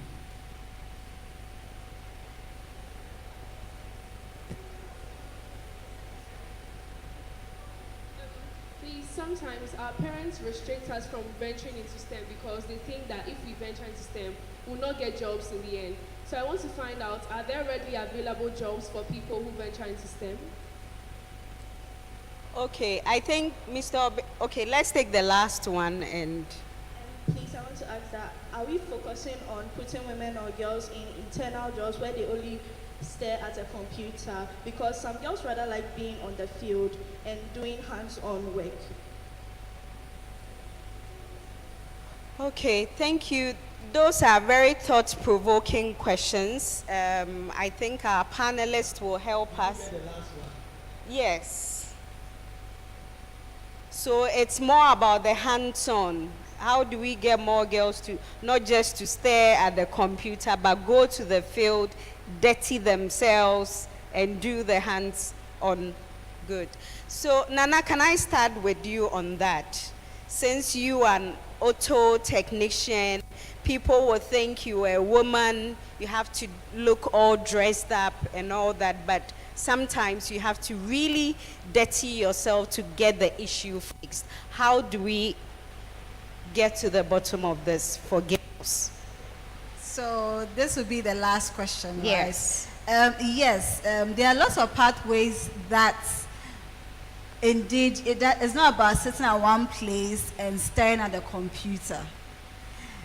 There are so many ways. I mean, I'm smiling because there are numerous ways.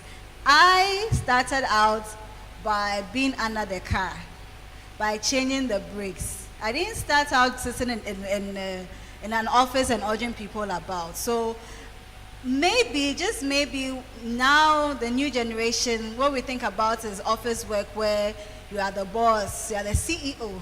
Everybody wants to be called CEO, and I just urging people, no. You have to go through the ropes. If I didn't know how to change brakes, and I come to work and my mechanic or technician, and for that reason, when the customer comes, what do I tell the customer? I have to be able to know how it's done myself, right? So it's not only about, I think this confusion might come up because perhaps the madam mentioned that you sit behind there and do the software and then let people do the job. But also, that is one side. The other side too is there's hands-on. And also, let me quickly add that STEM is not just a fixed thing, it's practical. There's STEM in everything that we are doing. Don't see STEM as a very mystic thing, like, hey, I'm also STEM. No, you actually know a lot about science, technology, even without you knowing. You practice it. You practice it without you even knowing. Okay, so I'm sure the others will talk more about it. Thank you. Dr. Pate, do you want to say anything? Because I wanted to give you another question. Okay, so I think she said all, but just to add on to say, doing STEM doesn't confine you to the computer. You use the computer because now in the era we are in, you definitely need access to information, and so you would use the computer. But it doesn't mean you are confined to that. I have colleagues even in research, okay, and even me. Although I do research, part of my research would require that I go and do community engagement. So I'd have to go to the target population I want to work with and to try and explain to them what I am hoping to do and to seek their buy-in. Okay, so I'm not doing this in my office. Then I'm also working with others who are also doing the lab work. So they don't spend much time on the computer, but rather they are behind the lab benches and using the test tubes and using the pipettes and doing stuff like that. And I know engineering, sometimes they go on, because my husband is a oil and gas engineer, so offshore. And when they go offshore, they are females, okay, who are working. So STEM is not just computer related. Okay, thank you. I think I said the misconception is that people think that STEM is hard skill. You get it? So it means that it's not all about being on the field and working. Just as she said, she started from somewhere and now she is now a boss. So she tells people, and before you become a boss and other people are around, you should know the basis of whatever you are doing. So get the understanding. Thank you. So, Sewa, can I ask you a different question? Someone asked a question about you all have passion for your field of study. What if you don't have the passion? Where do you start from? Okay. I want to ask you a question. Is there something you love doing? Or you haven't identified anything you love doing? Is there something you love doing? Yes. What do you love doing? Can you mention one of them? Sorry. Debates.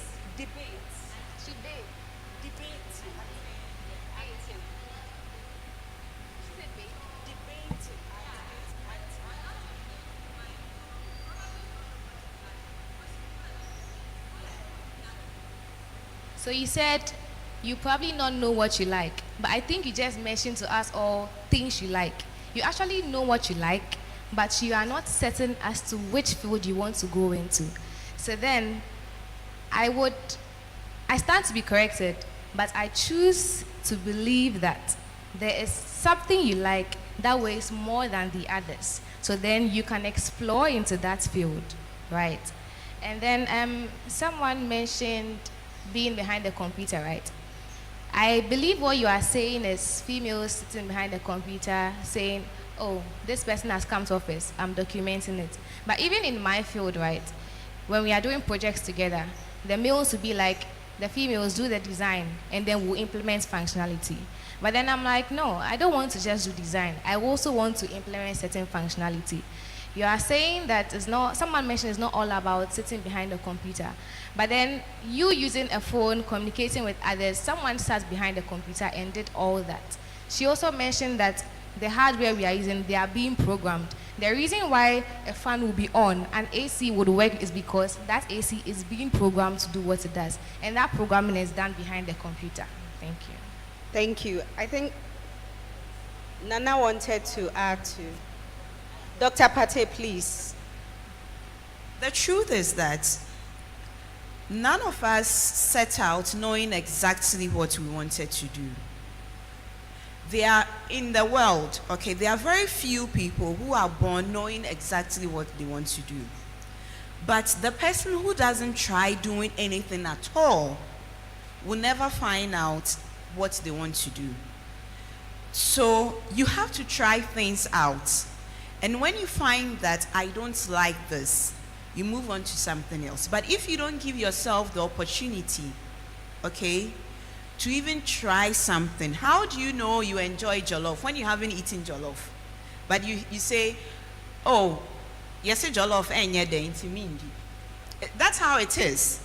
So don't think any of us or anyone you see successful, never think the person set out knowing exactly what they wanted to do. It doesn't happen that way. You always have to try something, and then when you realize this is not working for me, you then move on to something. And we've all mentioned mentorship, right? That is where mentorship comes in, because you speak to somebody who is much more experienced than you, and the person can point you in certain direction and go like, oh, you're actually very good at acting or at debate. Have you considered, say, a career being a lawyer?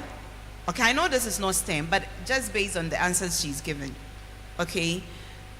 And these are ways you refine your passion. Even me sitting here, I'm still figuring out what I'm passionate about. Thank you. And Doc, even with that now, I hear the new word on the block is team. So the arts bit is also being added. So I think we still find some space in there for her. So it's all on the right path. But like Doc said, sometimes you start not knowing what you really want to do, but as time goes on, as you develop in your career, as you learn, as you get the mentors to help you, you get to the right destination. Nana? So you already know what you are passionate. You already know. What is happening to you right now is you are doubting yourself. I don't know what I want to be in future. So for today, we are twinning. I still don't know what I want to be. I think at some point I end up being a pilot. Sometimes I think at some point I end up being a very good baker, the best baker in Ghana. But what I want you to know, the critical thing is the path to success is not a straight line. Never. It goes this way, that way, it comes, and it's just all over the place. So do not waste time waiting for Angel Gabriel to come and tell you, Meba, wait on person obey. It won't happen. Just do it. When I go to church, I'm a sound engineer. I'm a producer. Somebody mentioned what age can you stop educating yourself? I recently started learning how to play the violin. My classmates are like 7-year-olds, 8-year-olds. I'm the oldest in my class, but I'm in class because I I love violin, I want to play.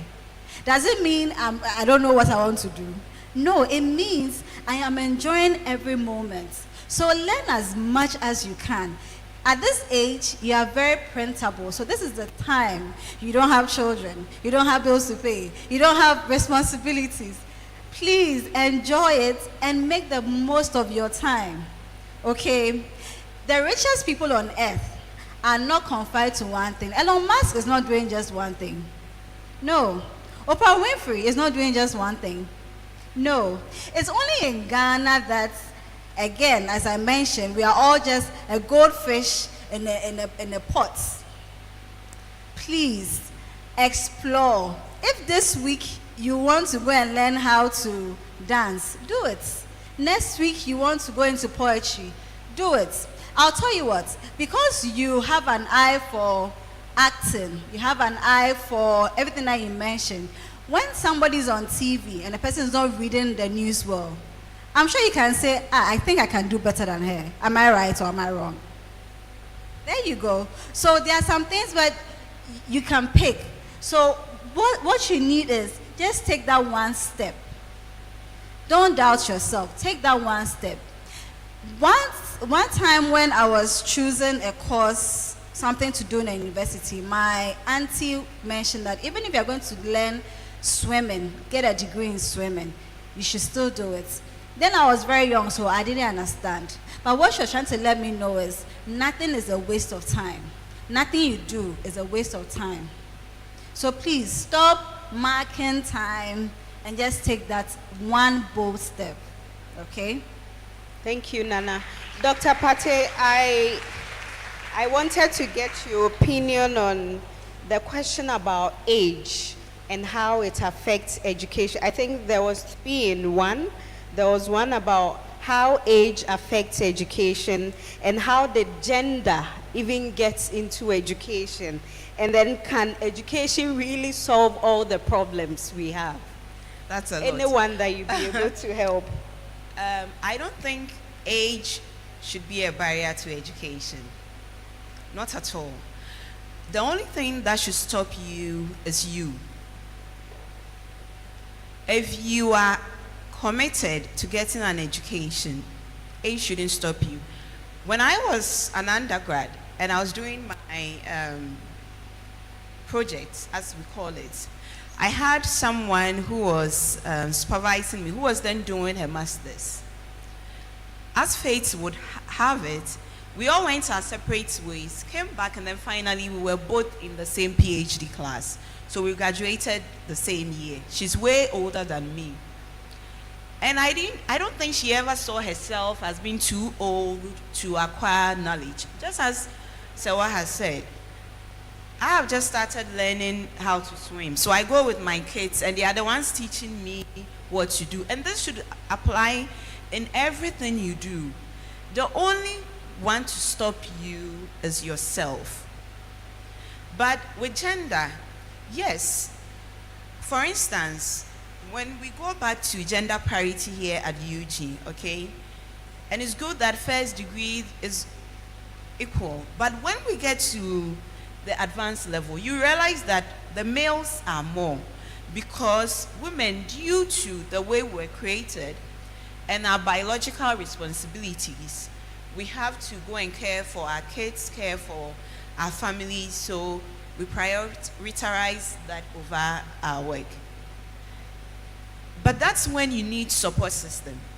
If you have a support system, okay, you've got family, you've got friends who can help you overcome that barrier. So at this point, okay, you, as a young lady, maybe it's that time of the month, you are in so much pain, okay, you can't concentrate in class. But there's a female teacher you can talk to and say, Auntie Diana, I think I'm in so much pain. Can I come and see you later after the class? So whatever you've taught us, you can go over with me. That is a barrier, that's a gender barrier, okay? The fact that naturally you are in pain, you can't focus. Or you think you haven't calculated, you don't have a sanitary towel, can you go and confide in a female teacher to find out whether there's some sanitary towel somewhere you can quickly, or even towel you can quickly use so you can focus on what you are doing. So that's the kind of support system you are building. So don't let, there are real challenges, but you can find thousands of reasons for not achieving what you want to do. And don't let age be one of them. Gender, yes, create your own environment, okay, to help you be able to achieve that. Okay, Auntie thank Dinah, you. our time, we are running out of time, so I want you to just tackle this last question for me. Someone spoke about those in very deprived areas, that how do we get the STEM to them? Thank you very much. They are in deprived or communities that we think they are out of the map of Ghana. But I know that through Girls Education Units and UNICEF, they have training programs and they are giving scholarship to girls in the remote areas. And they are training their teachers on capacity building, where their main focus is on science and mathematics, so that these children who are in those remote areas will also get STEM education. So their teachers have been given capacity, they have been trained by specialists, and therefore they are being reached out. And I know that all these children will also have access to STEM education. Thank you. On that note, we would like to thank our panelists. I know you have, please, with permission, let's take one question from a student from the School for the Deaf. We didn't hear from them, and they are eager to ask a question. So please, with your permission, our audience, let's hear from them, please.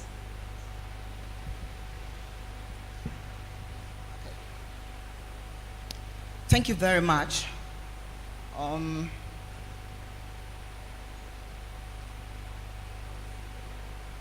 Okay, so I'm Sulematu. Okay. I can realize that, in fact, based on your sharing and your expertise, I'm very lucky to hear what you're saying. I think this will really help. But I want to find out, how relational are you to the deaf community? If we can have people like this, expertise, who will move with the deaf communities and give them this empowerment. Thank you. Auntie Dinah wants to help. Thank you very much. On the same initiative, UNICEF, National Teaching Council, and then Special Education is training teachers. They are bringing what we call the inclusive education.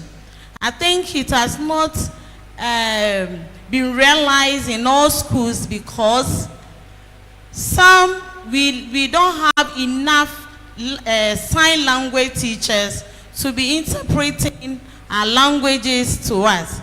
But everything that, all training, capacity building, and all that, they have included it in their curriculum, and they are training people for this inclusive education. And very soon, we will see everybody, every child or every growing child, irrespective of your disability, you go through the normal education system in Ghana. Thank you very much. Thank you very much, Auntie Dinah. So it's about inclusion, it's about the Sustainable Development Goal 4 that talks about inclusive, equitable, quality education for all and for lifelong learning. In fact, I must say, personally, I've learned a lot from our panelists. I think one of the key things that kept on running through was issue of gender norms, issues of culture, and so stakeholders here, NGOs, civil society organization, as you design your programs, I think these are some of the areas that you can look at in terms of planning. Issue of role model mentorship has also come out strongly. How do we use that to unlock the potential for these girls who sometimes do not know where to even start from and how to receive guidance on their career pathways? Dr. Pate mentioned something that was really dear to my heart. She said that the university has done a lot in terms of achieving gender parity.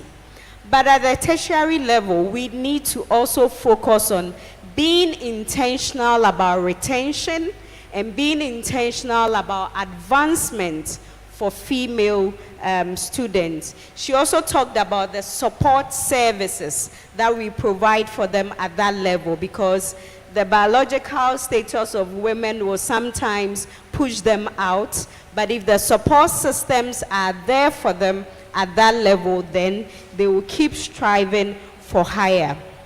There was also a clear communication about starting from the early ages, at the kindergarten level. Let's catch them young so that we don't lose them along the way. Once we catch them young, then we can sustain their interest, and we know that they will grow up to the higher levels.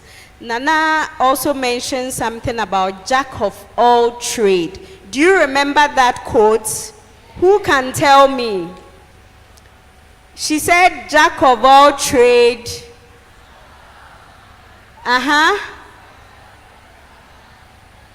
Okay, Nana, did they get it? Fairly. Okay, so she said, jack of all trade, master of none, but best at master of one. Master of one. So don't tell yourself, for me, because of that, I won't do anything at all. No, you have to do something. And there should be no way age should be a barrier to your education. No matter your age, no matter Nana's age, she's in a class with 7-year-olds learning violin and all that. So never allow age to be a barrier to you. Thank you all so much for joining us for this session. And we say thank you to our panelists. Let's give it to them. Let's give it to them.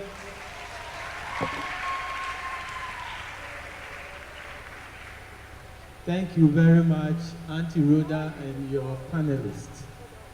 At this point, I will invite Director Girls Education to give us the vote of thanks. Let's give it to Director.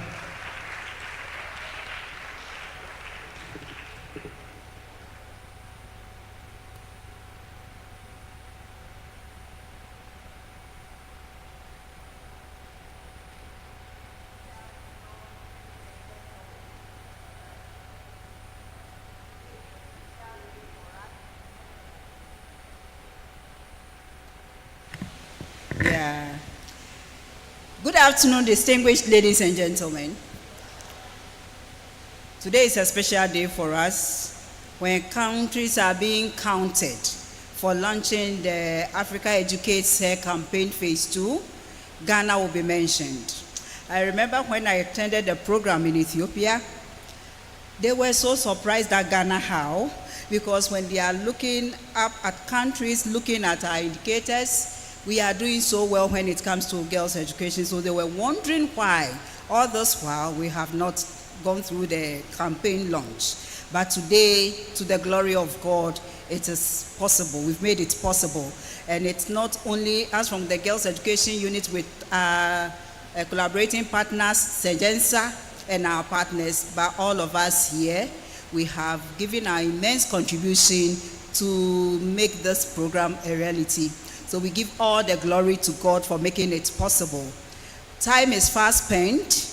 There is a special guest of honor, the chair, and then other dignitaries that were here. they have left. But we are sending the thank you message through the Public Affairs Directorate. We have some of their members here to extend our gratitude to them.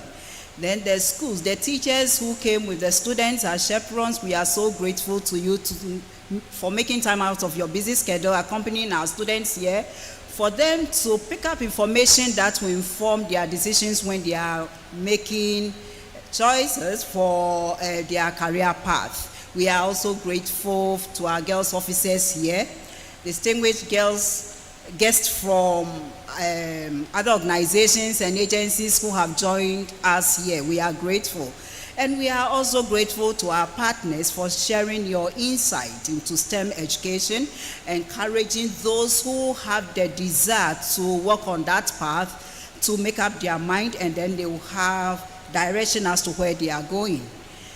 The last but not the least, all those who are here are performers, our partners once again, our school children, staff of the Girls Education Unit, the school for deaf for performing for us, and then those from the African Studies Department who came here to help us. They are also not here.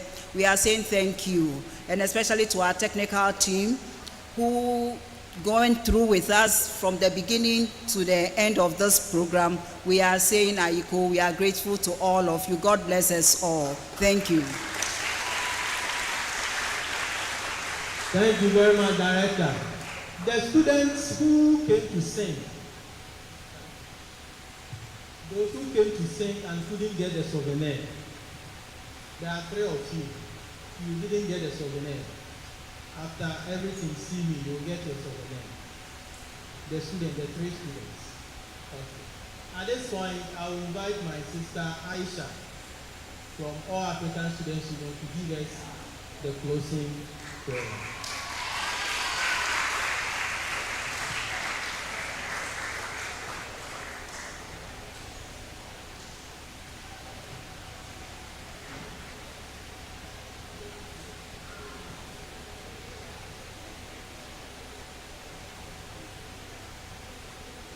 Started this program in the name of God.